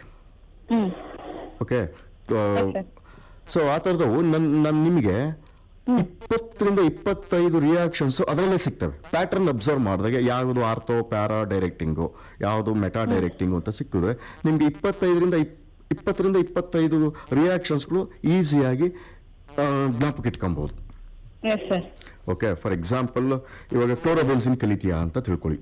ಆ ಕ್ಲೋರೋಬೆನ್ಸಿನ್ ಕಲಿತಾಗ ಅದ್ರ ಪಕ್ಕದಲ್ಲೇ ಫೀನಾಲಿಗೆ ಕಲೀರಿ. ಅವಾಗ ಅದೇ ರಿಯೇಜೆಂಟ್ ಉಪಯೋಗಿಸ್ತೀವಿ, ಆ ಫೀನಾಲ್ಗೆ ಪ್ರಾಡಕ್ಟ್ ಏನ್ ಬರ್ತದೆ ಅಂತ ಅಬ್ಸರ್ವ್ ಮಾಡಿ. ಅದೇ ರೀತಿ ನೆಕ್ಸ್ಟ್ ಅನಿಲಿನ್ಗೂ ಅದೇ ತರ ಅನಿಸೋಲಿನ್ ನೋಡಿ. ಓಕೆ, ಕ್ಲೋರೋಬೆನ್ಸಿನು ಅನಿಸೋಲು ಪ್ರಾಡಕ್ಟ್ಸ್ ಎಲ್ಲ ಒಂದೇ, ಅರ್ಥ ಮತ್ತೆ ಪ್ಯಾರಾನೇ ಬರ್ತದೆ. ಬಟ್ ನೇಮ್ ಅಂದರೆ ಆ ಪ್ರಾಡಕ್ಟ್ನ ನೇಮ್ ಚೇಂಜ್ ಆಗಿರ್ತದೆ, ಬಟ್ ಸೇಮ್ ಸಿಮಿಲರ್ ಪ್ಯಾಟರ್ನ್ ಇರ್ತಕ್ಕಂಥ ರಿಯಾಕ್ಷನ್ಸ್ ಇವು. ಓಕೆ, ಅದೇ ರೀತಿ ನಾನು ಇನ್ನೊಂದು ಏನು ಹೇಳ್ಬೋದು ಅಂದರೆ, ನೀವೆಲ್ಲ ಆಕ್ಸಿಡೇಷನ್ ರಿಯಾಕ್ಷನ್ ಎಲ್ಲ ಅಂತ ಬರ್ಕೊಳ್ರಿ, ರಿಡಕ್ಷನ್ ರಿಯಾಕ್ಷನ್ಸ್ ಎಲ್ಲ ಬರ್ಕೊಳ್ರಿ, ಯಾವುದು ರಿಯಾಕ್ಟೆಂಟು, ಯಾಕೆ ಈ ರಿಯೇಜೆಂಟ್ ಯೂಸ್ ಮಾಡ್ತೀವಿ, ಯಾಕೆ ಪ್ರಾಡಕ್ಟ್ ಅದು ಬಂದಿದೆ ಅಂತ ಒಂದು ಸ್ವಲ್ಪ ಗಮನ ಹರಿಸಿದ್ರೆ ನಾವು ಮೋರ್ ಕ್ವಶನ್ಸ್ನ ಮೆಮೊರೈಸ್ ಮಾಡೋದಕ್ಕಿಂತ ನಮಗೆ ಲಾಜಿಕಲ್ ಆಗಿ ಫಾಲೋ ಆಗ್ಬೋದು ಈ ಕ್ವಶನ್ಸ್ಗಳಿಗೆ. ಅಷ್ಟೇನಾ? ಇನ್ನೊಂದು ಕ್ವಶನ್ ಇದೆ ಸರ್. ಅದು ಈಗ ಆರ್ಗ್ಯಾನಿಕ್ ಕೆಮಿಸ್ಟ್ರಿಯಲ್ಲಿ 4 ಚಾಪ್ಟರ್ಸ್ ಇದೆ, ಅದರಲ್ಲಿ ಯಾವ್ದು ತುಂಬಾ ವೇಟೇಜ್ ಇದೆ? Aldehydes, ketones and carboxylic acid. ಯಾಕೆಂದ್ರೆ 5 ಅಂಕಗಳಿಗೆ 2 ಕ್ವಶನ್ ಬರ್ತದೆ, ಅಂದ್ರೆ 10 ಮಾರ್ಕ್ಸ್ ಆಯ್ತು. ಓಕೆ, 2 ಮಾರ್ಕ್ಸಿಗೆ 2 ಕ್ವಶನ್ಸ್ ಇದಾವೆ, ಅಲ್ಲಿಗೆ 12 ಮಾರ್ಕ್ಸ್ ಆ ಚಾಪ್ಟರ್ ಅಲ್ಲಿ ಕಂಡು ಬರ್ತದೆ. ಸೊ ಇಲ್ಲಿ ನೀವು ಥರೋ ಆಗಿ ಕಲ್ತ್ರೆ, ಥರೋ ಅಂದ್ರೆ ಕಂಪ್ಲೀಟ್ ಆಗಿ ಕಲ್ತ್ರೆ ಆ ಚಾಪ್ಟರ್ನ, ನಾವು 5 ಮಾರ್ಕ್ಸ್ ನಾವು 2 ಕ್ವಶನ್ ಬರಿಬಹುದು. ಇನ್ನು 2 ಕ್ವಶನ್ ಅಷ್ಟೇ ನಾವು ಬರಿಬೇಕಾಗಿರೋದು. ಅದರಲ್ಲಿ ಬಯೋಮಾಲಿಕ್ಯೂಲ್ಸ್ ನೀವು ಚೆನ್ನಾಗಿ, ಮತ್ತೆ ಬಯೋಮಾಲಿಕ್ಯೂಲ್ಸ್ ಯಾಕೆಂದ್ರೆ ಬಹಳ ಸುಲಭವಾದ ಚಾಪ್ಟರ್. ಬಯೋಮಾಲಿಕ್ಯೂಲ್ಸ್ನ ಚೆನ್ನಾಗಿ ಕಲ್ತ್ರೆ ಅಲ್ಲಿಗೆ 3 ಕ್ವಶನ್ 15 ಮಾರ್ಕ್ಸ್ಗಳಿಗೆ ನಾವು ಆರ್ಗ್ಯಾನಿಕ್ ಕೆಮಿಸ್ಟ್ರಿಯಲ್ಲಿ ಈಸಿಯಾಗಿ ಕಲಿಬೋದು. ಅದ್ರ ಜೊತೆಗೆ ನಾವು ಹೇಗಿದ್ರು ಥರ ಕಲ್ತಿರೋದ್ರಿಂದ 15 ಪ್ಲಸ್ ಒಂದು ಮತ್ತೆ ಈಗ ಒಂದು 10 ಮಾರ್ಕ್ಸ್ ಈ ಕಡೆ ಮಲ್ಟಿಪಲ್ ಚಾಯ್ಸು ಮತ್ತೆ 2 ಮಾರ್ಕ್ಸ್ಗೆಲ್ಲ ಹಾಕೊಂಡ್ರೆ ನಮಗೆ 10 ಮಾರ್ಕ್ಸ್ 25 ಮಾರ್ಕ್ಸ್ ಇವೆರಡು ಚಾಪ್ಟರ್ ಮತ್ತೆ ಕಲಿಬೋದು ನಾವು. ಮತ್ತೆ ಇನ್ನೇನಾದರೂ ಡೌಟ್ ಇದೆಯೇನಪ್ಪ? ಡೌಟ್ ಏನಿಲ್ಲ, thank you sir. Okay, thank you. ಧನ್ಯವಾದಗಳು ಕರೆ ಮಾಡಿದ್ದಕ್ಕೆ. ಸರ್, ಭಾಳ ಅಲ್ಲ ಸರ್, ಎಲ್ಲರೂ ನೀವು ಓದಿರೋದನ್ನ ಪಾಯಿಂಟ್ಸ್ ಮಾಡ್ಕೊಳ್ಳಿ, ಮೆಮರೈಸ್ ಮಾಡಿ ಅಂತಾರೆ, ನೀವು ಮಾಡ್ಕೊಳ್ಳೇಬೇಡಿ ಅಂತೀರಾ? ಅಲ್ಲ, ಈ ಟೈಮಲ್ಲಿ ಮೆಮೊರಿನೂ ಇಂಪಾರ್ಟೆಂಟ್ ಇಲ್ಲ ಅಂತ ಹೇಳ್ತಾ ಇಲ್ಲ. ಮೆಮೊರಿ ಬೂಸ್ಟ್ ಮಾಡೋದಕ್ಕೆ, ಯಾಕೆಂದ್ರೆ ಮೆಮೊರಿ ಆ ಟೈಮ್ಗೆ ನಮ್ಗೆ ಹೊಳಿಬೇಕು ಅಂದ್ರೆ ನಾವು ಹಿಂದೆ ಪ್ರಾಕ್ಟೀಸ್ ಮಾಡಿರ್ಬೇಕು. All of A sudden memory ಆಗಲ್ಲ, ಆ ಟೈಮಲ್ಲೆಲ್ಲ ಆಗಲ್ಲ ಅದನ್ನ. ಬಟ್ ಇವಾಗ ಒಂದ್ ಸ್ವಲ್ಪ ಇಂಟೆನ್ಸಿಫೈ ಮಾಡಿದ್ರೆ ಈ ಮೆಥಡ್ನ ಬರುತ್ತೆ ಯೂಶುವಲ್ ಆಗಿ. ಅದ್ರ ಪ್ಯಾಟರ್ನ್ ಫಾಲೋ ಮಾಡಬೇಕು. ಅಂದ್ರೆ ಸಬ್ ಡಿವಿಷನ್, ಇವಾಗ ಆರ್ಗ್ಯಾನಿಕ್ ಕೆಮಿಸ್ಟ್ರಿಗೆ ಬಂದ್ರೆ ಹೇಳಿದ್ನಲ್ಲ, ಎಲೆಕ್ಟ್ರೋಫಿಲಿಕ್ ಸಬ್ಸ್ಟಿಟ್ಯೂಷನ್ ರಿಯಾಕ್ಷನ್ ತಗೊಂಡಾಗ ವಿತಿನ್ ಹಾಫ್ ಅನ್ ಅವರ್ ಎಲ್ಲ ರಿಯಾಕ್ಷನ್ಸ್ ಕಲಿಬಹುದು ನಾವು. ಹೌದಾ? ಅದ್ರಾಗೇನು ಅನುಮಾನ ಇಲ್ಲ. ಹೇಗೆ ಸರ್ ಅದು ಪ್ರಾಕ್ಟೀಸ್ ಮಾಡೋದು? ಅದೇ ವಿದ್ಯಾರ್ಥಿ ಕೇಳಿದಾಗ ಏನಂತ ಹೇಳಿದ್ದೆ, ಎಲೆಕ್ಟ್ರೋಫಿಲಿಕ್ ಸಬ್ಸ್ಟಿಟ್ಯೂಷನ್ ರಿಯಾಕ್ಷನ್ ಈ ಚಾಪ್ಟರ್ ಅಲ್ಲಿ ನಾವು ಒಂದು ಕಾಂಪೌಂಡಿಗೆ ಬರ್ಕೊಂಡ್ತೀವಿ, ಮತ್ತೆ ಇನ್ನೊಂದು ಕಾಂಪೌಂಡ್ಗೂ ಬೇರೆ ಚಾಪ್ಟರ್ ಇದೆ, ಅದೇ ಎಲ್ಲ ಸೇಮ್ ರಿಯಾಕ್ಷನ್ಸ್ ಆಗಿರೋದ್ರಿಂದ ನಮ್ಗೆ ರಿಯೇಜೆಂಟ್ ಒಂದೇ, ಸ್ವಲ್ಪ ಬದಲಾವಣೆ ಇರುತ್ತೆ ಅಷ್ಟು ಬಿಟ್ರೆ ಅಲ್ಲಿ ಯಾವ ಗ್ರೂಪ್ ಬಂದು ಜಾಯಿನ್ ಆಗುತ್ತೆ ಅನ್ನೋದು ಎಲ್ಲ ಸೇಮ್ ಇರದೇ ಇರ್ತದೆ. ಆದ್ರಿಂದ ಅಲ್ಲಿ ನೇಮ್ ಮಾತ್ರ ಚೇಂಜ್ ಇರುತ್ತೆ. ಅದೇ ರೀತಿ ನಾವು ಆಕ್ಸಿಡೇಷನ್ ತಗೊಂಡಾಗ, ಆಕ್ಸಿಡೇಷನ್ ರಿಯಾಕ್ಷನ್ ತಗೊಂಡು ಉದಾಹರಣೆಗೆ ಆಲ್ಕೋಹಾಲ್ ಇಂದ ಆಲ್ಡಿಹೈಡ್ ಇಂದ ಕಾರ್ಬಾಕ್ಸಿಲಿಕ್ ಆಸಿಡ್, ಮತ್ತೆ ಎಲ್ಲಾ ಚಾಪ್ಟರ್ಸ್ಗಳಿಗೂ ನಾವು ಟರ್ನ್ ಮಾಡೋದ್ರಿಂದ ಸಿಗಲ್ಲ. ನಾವು ಅಂತ ಬರ್ಕೊಂಡಾಗ ಯಾವ ರಿಯೇಜೆಂಟ್ ಬಳಸ್ತೀವಿ ಅಂದಾಗ ಅದು ಖಂಡಿತ ಅವ್ರಿಗೆ ಸಿಗುತ್ತೆ. ಅದೇ ರೀತಿ ರಿಡಕ್ಷನ್ ರಿಯಾಕ್ಷನ್ಸ್ಗಳು ಅಷ್ಟೇ. ಆ ಪ್ಯಾಟರ್ನ್ ಐಡೆಂಟಿಫೈ ಮಾಡೋದ್ರಿಂದ ಐಡೆಂಟಿಫೈ ಈಸಿ ಅದು. ಓಕೆ, ಇನ್ನು ಬಹಳ ಸಮಯಾವಕಾಶ ಇರೋದ್ರಿಂದ ಅವ್ರು ಇದು ಫಾಲೋ ಮಾಡಿದ್ರೆ ನನ್ನ ಪ್ರಕಾರ ಆರ್ಗ್ಯಾನಿಕ್ ಕೆಮಿಸ್ಟ್ರಿಯಲ್ಲಿ ಯಾರು ಡಿಫಿಕಲ್ಟಿ ಅಂತ ಇದ್ದಾರೋ ಆಲ್ರೆಡಿ ಪ್ರಿಪೇರ್ ಆಗಿದ್ದಾರೆ, ಬಹಳಷ್ಟು ಜನ ತುಂಬಾ ಚೆನ್ನಾಗಿ ಪ್ರಿಪೇರ್ ಆಗಿದ್ದಾರೆ. ಇನ್ನು ಈ ತರದವರು ಸ್ಕೋರ್ ಮಾಡೋದಕ್ಕೆ there will be room for the scoring. ಯಾರು ಫೇಲ್ ಆಗೋ ಥರದ್ದೇನೂ ಇಲ್ಲ. ಇಲ್ಲಿ ಯಾವುದೇ ವಿದ್ಯಾರ್ಥಿಗಳು ನಾವು ಫೇಲ್ ಆಗ್ತೀವಿ ಅಂತ ಪ್ಯಾನಿಕ್ಗೆ ಒಳಗಾಗದೆ ಬೇಡ. ಇಲ್ಲಿ ಆತ್ಮವಿಶ್ವಾಸ ಬೆಳೆಸ್ಕೊಳ್ಳಿ. ಯಾಕೆಂದ್ರೆ ಪದೇ ಪದೇ ನಮ್ಮ ಉಪನ್ಯಾಸಕರುಗಳು ಕೂಡ ಅದೇ ಹೇಳ್ತಿರೋದು, ನೀವು ಇನ್ನೊಂದು ಸ್ವಲ್ಪ ಇಂಟೆನ್ಸಿಫೈ ಮಾಡಿ ಪ್ರಿಪ್ರೇಷನ್. ನೀವೇ ಏನಪ್ಪ ಪ್ರಾಕ್ಟೀಸ್ ಮಾಡಿದಾಗ ನೀವೇ ಆನ್ಸರ್ಸ್ಗಳನ್ನ ಚೆಕ್ ಮಾಡ್ಕೊಳ್ಳಿ.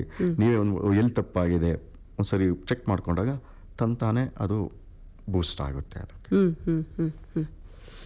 ಓಕೆ, ಮುಂದುವರೆದು ಆಲ್ಕೋಹಾಲ್ಸ್, ಫಿನಾಲ್ಸ್ ಅಂಡ್ ಈಥರ್ಸ್ ಚಾಪ್ಟರ್ಲಿ ಈ ಚಾಪ್ಟರಲ್ಲೂ ಕೂಡ 3 MCQs including filling the blanks, 2 marks 1 and 5 marks 1 chapter.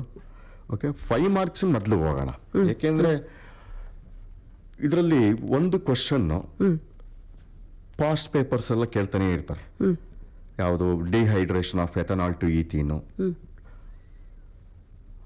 ಅದರದ ರಿವರ್ಸಿಬಲ್ ರಿಯಾಕ್ಷನ್ ಕೇಳ್ತಾ ಇದ್ದಾರೆ. Explain the mechanism of ethene to ethanol. Sir ಹೇಗೆ ಅದನ್ನ ಸಪರೇಟ್ ಆಗಿ ಕಲಿಬೇಕಾ? ಇಲ್ಲ, ಅವಶ್ಯಕತೆ ಇಲ್ಲ. ನಾವೇನ್ dehydration of ethanol to mechanism of dehydration of ethanol to ethene ಏನ್ ಕಲ್ತಿದೀವಿ, ಅದರ ಉಲ್ಟಾ ಅಂದ್ರೆ ಸ್ಟೆಪ್ ಇನ್ ಪ್ರಾಡಕ್ಟ್ ಇದ್ದು ರಿಯಾಕ್ಟೆಂಟ್ ಆಗುತ್ತೆ, ರಿಯಾಕ್ಟೆಂಟ್ ಇದು ಪ್ರಾಡಕ್ಟ್ ಆಗುತ್ತೆ ಅಷ್ಟೇ. ಸೊ ಅದರಲ್ಲಿ 2 ಕ್ವಶನ್ ಈ ತರ ಕೇಳ್ಕೊಬೇಕಷ್ಟೇ ನಾವು. So explain the dehydration of ethanol to ethene ಅಂತ ಬಂದಾಗ ಕಲ್ತಿರ್ತಾರೆ. ಅದೇ explain the mechanism of ethene to ethanol ಅಂತ ಕೇಳಿದಾಗ ಅವರು ಫಸ್ಟ್ ಸ್ಟೆಪ್ ಇಂದನೇ ಪ್ರಾಡಕ್ಟ್ ಇದ್ದು ರಿಯಾಕ್ಟೆಂಟ್ ಆಗುತ್ತೆ, ರಿಯಾಕ್ಟೆಂಟ್ ಇದ್ದು ಪ್ರಾಡಕ್ಟ್ ಆಗುತ್ತೆ. ಅದು ಈಸಿ. ಬಟ್ ಈ ಬಾರಿ ಇದು ಒಂದ್ ಸ್ವಲ್ಪ ಬಹಳ ಎಂಫಸೈಸ್ ಮಾಡಿ ಹೇಳ್ತಕ್ಕಂಥ ವಿಚಾರನೆ ಆಗಿರೋದ್ರಿಂದ ಈ ಬಾರಿ ನಮ್ಗೆ ಇಷ್ಟು ವರ್ಷಗಳಲ್ಲಿ ಕೇಳಿರಲಿಲ್ಲ. ಮಾಡೆಲ್ ಪೇಪರ್ ಅಲ್ಲಿ ಇರೋದ್ರಿಂದ ಈ ಕ್ವಶನ್ ಕಡೆಗೆ ಒಂದ್ ಸ್ವಲ್ಪ ಗಮನ ಹರಿಸಿ. ಯಾಕಂದ್ರೆ ಬೇರೆ ಕ್ವಶನ್ಸ್ಗಳೆಲ್ಲ ಅವರು ಕಲ್ತಿದ್ದಾರೆ. ಯಾವ್ದಪ್ಪ ಅಂದ್ರೆ write the steps involved in the mechanism of acid catalysed dehydration of ethanol to ether. ಅದು ಬಹಳ ಇಂಪಾರ್ಟೆಂಟ್. ಯಾವ ಪ್ರೀವಿಯಸ್ ಇಯರ್ ಕ್ವಶನ್ ಪೇಪರ್ಗಳಲ್ಲೂ ಕೇಳಿರಲಿಲ್ಲ ಇದನ್ನ. ಈ ಸರಿ ಇದು ಮಾಡೆಲ್ ಪೇಪರ್ಗಳಲ್ಲೇ ಕೇಳಿದ್ದಾರೆ ಇದನ್ನ. ಆದ್ರಿಂದ ಇದಕ್ಕೊಂದು ಸ್ವಲ್ಪ ಬಹಳ ಗಮನ ಕೊಡಬೇಕು. ಹೇಗ್ ಬರಿಬೇಕು ಸರ್ ಅದು? ಆ ಸ್ಟೆಪ್ಸ್ ಮೆಕ್ಯಾನಿಸಮ್ ಕಲಿಸಿರ್ತಾರೆ. ಒಂದು ಉದಾಹರಣೆಗೆ ಅದು ಯಾಕೆಂದ್ರೆ ಮಾಡೆಲ್ ಪೇಪರ್ ಅಲ್ಲೇ ಬಂದಿರೋದು ಬರೀಬೇಕು ಅಂದ್ರೆ ಇವಾಗ ಉದಾಹರಣೆ ನಾವು dehydration of ethanol to ethene ಅಂತ ಏನ್ ಕಲಿಸಿದೀವಿ ಅಂತ ಹೇಳ್ತೀವಿ, ಅದೇ ರೀತಿನೇ ಅದು ಚಾಪ್ಟರ್ ಕಲಿಸಿದ್ದಾರೆ. ಇದು ಬಂದ್ಬಿಟ್ಟು ಮಾಡೆಲ್ ಪೇಪರ್ 1 ಅಲ್ಲಿದೆ. Model paper 1 part D question number 36 A ಇದರಲ್ಲಿದೆ. ಇದು ಕಡೆಗೆ ಒಂದು ಸ್ವಲ್ಪ ಗಮನ ಕೊಡಿ. ಯಾಕಂದ್ರೆ ಇದು ಯಾವುದೇ ರೀತಿಯಾದ ಪ್ರೀವಿಯಸ್ ಇಯರ್ ಪೇಪರ್ಗಳಲ್ಲಿ ಕೇಳಿರಲಿಲ್ಲ. ಇದರಿಂದ ಕೇಳಿದ್ದಾರೆ. ನೀವು ಕೇಳಿದ್ರೆ ಒಳ್ಳೆ ಕ್ವಶನ್ ಕೇಳಿ ಹೇಗೆ ಬರೀಬೇಕು ಅಂತ ಕೇಳಿದ್ರೆ ಇದನ್ನು. ಇದು ಕೂಡ ಈಸಿ. ನಾವು ಹಿಂದೆ ಈ 2 ಮೆಕ್ಯಾನಿಸಮ್ ಹೇಳಿದ್ನಲ್ಲ, ಫಸ್ಟ್ ಸ್ಟೆಪ್ಪು ಈ ಮೆಕ್ಯಾನಿಸಮ್ದು ಸ್ಟೆಪ್ಪು ಒಂದೇ, ಅಲ್ಲಿಗೆ 1 ಮಾರ್ಕ್ ಬಂತು. ಒಟ್ಟು 3 ಕ್ವಶನ್ 1 ಮಾರ್ಕ್ ಬಂತು. ಇನ್ನು ಎರಡು ಸ್ಟೆಪ್ ಇದಾವೆ. ಆ 2 ಸ್ಟೆಪ್ ಕಡೆಗೆ ಒಂದ್ ಸ್ವಲ್ಪ ಗಮನ ಕೊಡ್ಬೇಕು ಅವ್ರು ಅಷ್ಟೇ. ಇಲ್ಲಿ ಒಂದು ಸ್ವಲ್ಪ ಡಿಫ್ರೆಂಟ್ ಮೆಕ್ಯಾನಿಸಮ್ಮೇ, ಆದ್ರೆ ಇದಕ್ಕೆ ಬಹಳ ಒತ್ತು ಕೊಡ್ಬೇಕು ಅವರು. ಈಗ ಎಕ್ಸ್ಪ್ಲೈನ್ ಮಾಡೋದಕ್ಕೆ ಬೇಡ ಅನ್ನೋದಕ್ಕಿಂತ ನಾವು ಈ ಕ್ವಶನ್ ಕಡೆಗೆ ಗಮನ ಕೊಡಿ ಅಂತ ನಾನು ಅವ್ರಿಗೆ ಬಹಳ ಒತ್ತಿ ಹೇಳಕ್ಕೆ ನಾನೇ ಕೇಳಿದೆ ಅಂದ್ರೆ ಇದುವರೆಗೆ ಕೇಳಿರ್ಲಿಲ್ಲ, ಈ ಸರಿ ಕೇಳಿ. ಅದು ಮಾಡೆಲ್ ಪೇಪರ್ ಅಲ್ಲಿ ಕೇಳಿರೋದ್ರಿಂದ ಪ್ರಾಬಬಿಲಿಟಿ ಜಾಸ್ತಿ, ಮಕ್ಕಳಿಗೆ ಹೀಗೂ ಬರಬಹುದು ಅನ್ನೋ ತರದ್ದು. ಹೌದು. ಅದೇ ಈಗ ನಮ್ಮ 3 ಮಾಡೆಲ್ ಪೇಪರ್ ಅಲ್ಲಿ ಇಷ್ಟು ಕೇಳಿರೋದ್ರಿಂದ, ಇಷ್ಟು ವರ್ಷ ಯಾವುದೋ ಕ್ವಶನ್ ಪೇಪರ್ ಇರೋದ್ರಿಂದ ಇದಕ್ಕೆ ಒಂದ್ ಸ್ವಲ್ಪ ಗಮನ ಜಾಸ್ತಿ ಕೊಟ್ರೆ ಅವ್ರಗಳಿಗೆ ಸ್ಕೋರಿಂಗ್ ಇನ್ನೊಂದು ಸ್ವಲ್ಪ ಜಾಸ್ತಿ ಆಗುತ್ತೆ ಅಂತ. ಇದೇ ಚಾಪ್ಟರ್ ಅಲ್ಲಿ ಆಲ್ಕೋಹಾಲ್ಸ್ ಫಿನಾಲ್ಸ್ ಈಥರ್ಸ್ ಅಲ್ಲಿ ಇನ್ನೊಂದು ಸ್ವಲ್ಪ ಗಮನ ಕೊಡಬೇಕಾಗಿರ್ತಕ್ಕಂಥದ್ದು ಯಾವುದಪ್ಪ ಅಂದರೆ ಕೋಪ್ಸ್ ರಿಯಾಕ್ಷನು, ರೀಮಟೈಮನ್ ರಿಯಾಕ್ಷನು, ಆ ಥರದ ರಿಯಾಕ್ಷನ್ಸ್ಗಳು ಹೇಗೆ ಪದೇ ಪದೇ ಕೇಳ್ತಾ ಇರೋದ್ರಿಂದ ಅದ್ರ ಕಡೆಗೆ ಗಮನ ಕೊಡಬೇಕು. ಮತ್ತು ಮಾಡೆಲ್ ಪೇಪರ್ಗಳಲ್ಲೂ ಕೂಡ ಇರೋದ್ರಿಂದ ಅದ್ರ ಕಡೆಗೆ ಭಾಳ ಒತ್ತು ಕೊಟ್ಟಿರಿದ್ರೆ ಅದೇ ನೀವು ತಪ್ಪು ಮರುಕಳಿಸಲ್ಲ, ಅಂದರೆ ಎರರ್ ಆಗಲ್ಲ while attending the questions. So ಅದ್ರ ಕಡೆಗೆ ಗಮನ ಕೊಡಲಿ ಅಂತ ನಾನು ಅವ್ರಿಗೆ ಹೇಳ್ತೀನಿ. ಇನ್ನು ಮುಂದುವರೆದು ಭಾಳ ದೊಡ್ಡ ಚಾಪ್ಟ್ರು, ಭಾಳ ಬಟ್ ಈಸಿ ಚಾಪ್ಟರ್ ಅಷ್ಟೇ. Aldehydes, ketones and carboxylic acid. ಇದಕ್ಕೆ ಇಂಥದ್ದೇ ಕ್ವಶನ್ ಬರ್ತದೆ ಅಂತ ನಾವು ಯಾರೂ ಹೇಳಲ್ಲ. ನಾವು ಅದರ ಮೆಕ್ಯಾನಿಸಮ್ ಅಂತ ಒಂದಿದೆ, ಅದು ಕೂಡ ಭಾಳ ಬರ್ತಕ್ಕಂಥ ಪ್ರಾಬಬಿಲಿಟಿ ಜಾಸ್ತಿ ಇದ್ದೇ ಇರ್ತದೆ. Addition of explain the mechanism of addition of cyanide ion to the carbonyl groups ಅಂತ ಕೇಳ್ತಾ ಇದ್ದಾರೆ. ಅದ್ರ ಕಡೆಗೆ ಒಂದು ಗಮನ ಕೊಡಲಿ. But I suggest the students to prepare this chapter thoroughly if you want to score more ಅಂತ ಹೇಳಕ್ಕೆ ಇಷ್ಟಪಡ್ತೀನಿ ಈ ಚಾಪ್ಟರ್. ಇನ್ನು 2 ಯೂನಿಟ್ಗಳು ಬಾಕಿ ಉಳಿದಿದ್ದಾವೆ. ಒಂದು ಅಮೈನ್ಸು ಮತ್ತು ಬಯೋಮಾಲಿಕ್ಯೂಲ್ಸು. ಅಮೈನ್ಸು ಮತ್ತು ಬಯೋಮಾಲಿಕ್ಯೂಲ್ಸಲ್ಲಿ ಅಮೈನ್ಸ್ ಚಾಪ್ಟರು ಕೂಡ 5 ಮಾರ್ಕ್ಸಿಗೆ ಒಂದು MCQs ಮತ್ತು MCQಸ್ಗೆ ಮತ್ತು ಫಿಲ್ಲಿಂಗ್ ದಿ ಬ್ಲ್ಯಾಂಕ್ಸಲ್ಲಿ ಒಂದು, ಅಂದರೆ ಟೋಟಲ್ 2 ಕ್ವಶನ್ಸ್ ಅದರಲ್ಲಿ ಬರುತ್ತವೆ. ಸೊ ಅದರಲ್ಲಿ ಭಾಳ ಇಂಪಾರ್ಟೆಂಟ್ ಕ್ವಶನ್ಸ್ಗಳು ಹೇಳಬೇಕು ಅಂದರೆ ನಮಗೆ Hofmann degradation reaction, Hofmann bromamide degradation reaction, acidity and basicity, ಇದು ಪ್ಯಾಟರ್ನ್ ಅಂತ ಹೇಳಿದ್ರಲ್ಲ.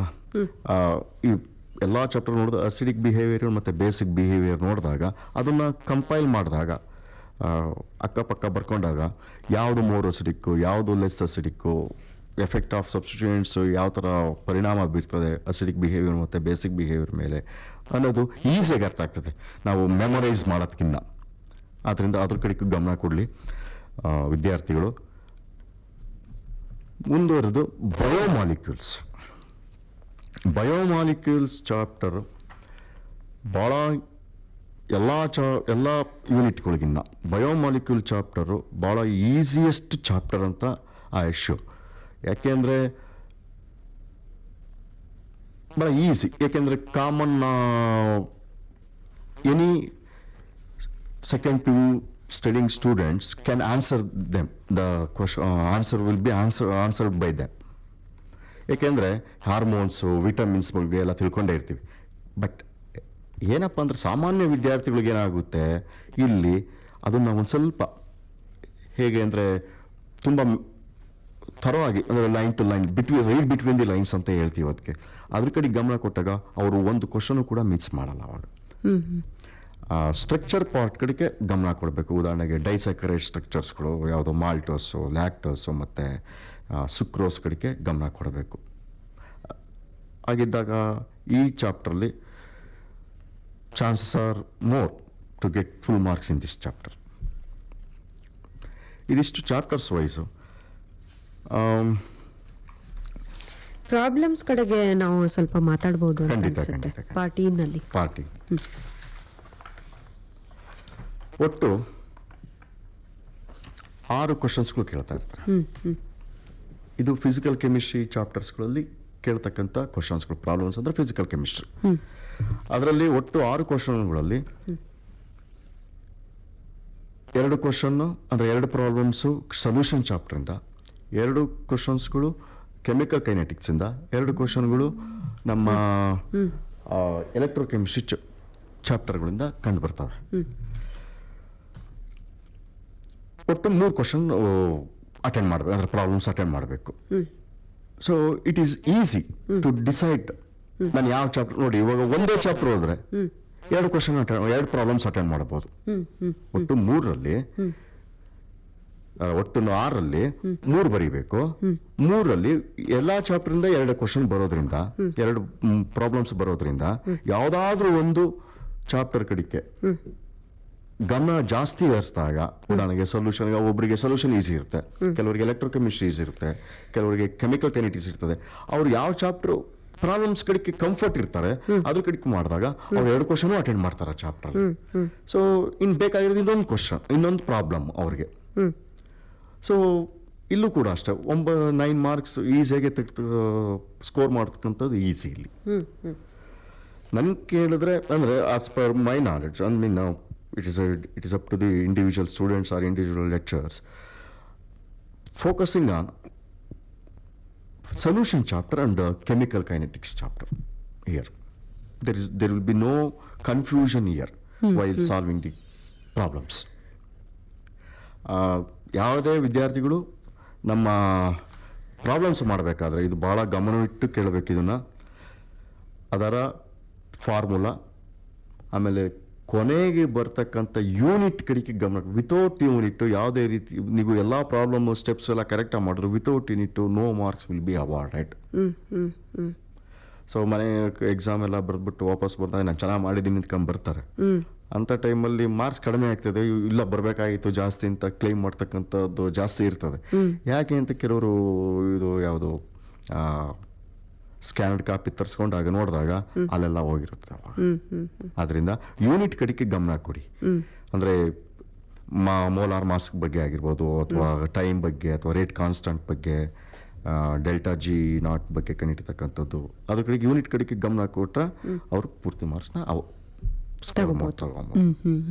ಈಗ ವೆಬ್ಸೈಟ್ ಅಲ್ಲಿ ಔಟ್ ಆಫ್ ಔಟ್ ತೆಗೆದಿರುವಂತ ಆನ್ಸರ್ ಶೀಟ್ಸ್ ಕೂಡ ಇದೆ. ಖಂಡಿತ.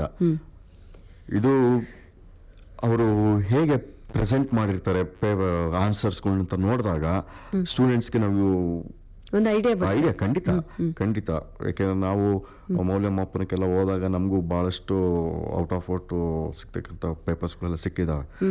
ಭಾಳ ನೀಟಾಗಿ ಪ್ರೆಸೆಂಟ್ ಮಾಡಿರ್ತಾರೆ ಆನ್ಸರ್ಸ್ಗಳು. ಅದು ಭಾಳ ಖುಷಿ ಆಗ್ತದೆ. ಅಂಥದ್ರಲ್ಲಿ ನಮ್ಮ KSUBನವರು ವೆಬ್ಸೈಟಲ್ಲಿ ಅಪ್ಲೋಡ್ ಮಾಡಿ ಎಲ್ಲರೂ ಅಂದರೆ ವಿದ್ಯಾರ್ಥಿಗಳು ನೋಡಿ ಡೌನ್ಲೋಡ್ ಮಾಡ್ಕೊಂಡು ಅದು ನೋಡಿದಾಗ ಎಷ್ಟು ಬರೀಬೇಕು, ಹೇಗೆ ಬರೀಬೇಕು ಅನ್ನೋದು ಕೂಡ ಗೊತ್ತಾಗ್ತದೆ. ಸುಮ್ಮನೆ ಪೇಜ್ ಗಟ್ಟಲೆ ಬರ್ಕೊಂಡು ಹೋದ್ರೆ ಹೌದು, ಯಾಕೆ ಮಾರ್ಕ್ಸ್ ಕೊಟ್ಟಿದ್ದಾರೆ, ಯಾಕೆ ಕೊಟ್ಟಿಲ್ಲ ಅನ್ನೋದು ಕೂಡ ಅವರಿಗೆ ಅರಿವಾಗ್ತದೆ. ಸೊ ಆ ಸ್ಮಾಲ್ ಎರರ್ ಕಡೆಗೆ ಗಮನ ಕೊಟ್ಟಾಗ ಇವರು ಕೂಡ ನಮ್ಮ ಮುಂದೆ ಪರೀಕ್ಷೆ ಬರೀತಕ್ಕಂಥ ವಿದ್ಯಾರ್ಥಿಗಳು ಕೂಡ ಅವರು ಔಟ್ ಆಫ್ ಔಟ್ ತೆಗೆಯೋದ್ರಲ್ಲೂ ಕೂಡ ಅನುಮಾನ ಇಲ್ಲ ಆ ಥರ ಕ್ವಶನ್ಸ್ಗಳು ಆದಾಗ. ನಾನು ಅದೇ ಎಸ್ಪೆಷಲಿ ಪ್ರಾಬ್ಲಮ್ಸ್ಗಳಿಗೆ ನೀವು ಮೊದಲು ಮಾಡೆಲ್ ಪೇಪರ್ಗಳಲ್ಲಿ ಸಾಲ್ವ್ ಮಾಡಿ.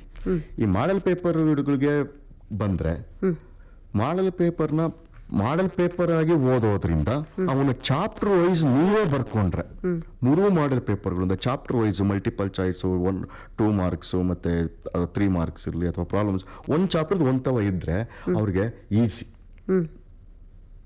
ಯಾಕೆ ಈಸಿ ಅಂದರೆ ಪದೇ ಇವ್ರಿಗೂ ಕ್ವಶನ್ ಪೇಪರ್ನ ತಿರುವಾಕೋ ಅವಶ್ಯಕತೆ ಇರಲ್ಲ. ಈ ಚಾಪ್ಟರ್ದು ಅಲ್ಲಿ ಬರುತ್ತೆ ಅಂತ ಹುಡುಕೋ ಅವಶ್ಯಕತೆ ಇರಲ್ಲ.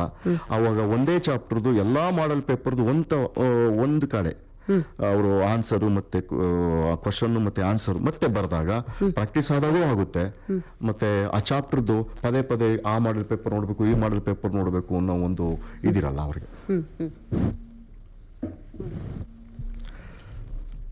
ಆದ್ರಿಂದ ಇವರು ಆ ಕಡೆಗೆ ಗಮನ ಹರಿಸ್ತೀವಿ. ಯಾವುದು ಚಾಪ್ಟರ್ ವೈಸ್ ಮಾಡೆಲ್ ಪೇಪರಲ್ಲಿ ಚಾಪ್ಟರ್ ವೈಸು ಇವಾಗ ಸೊಲ್ಯೂಷನ್ ಅಲ್ಲಿ ಮಾಡೆಲ್ ಪೇಪರ್ ಒನ್ನಲ್ಲಿ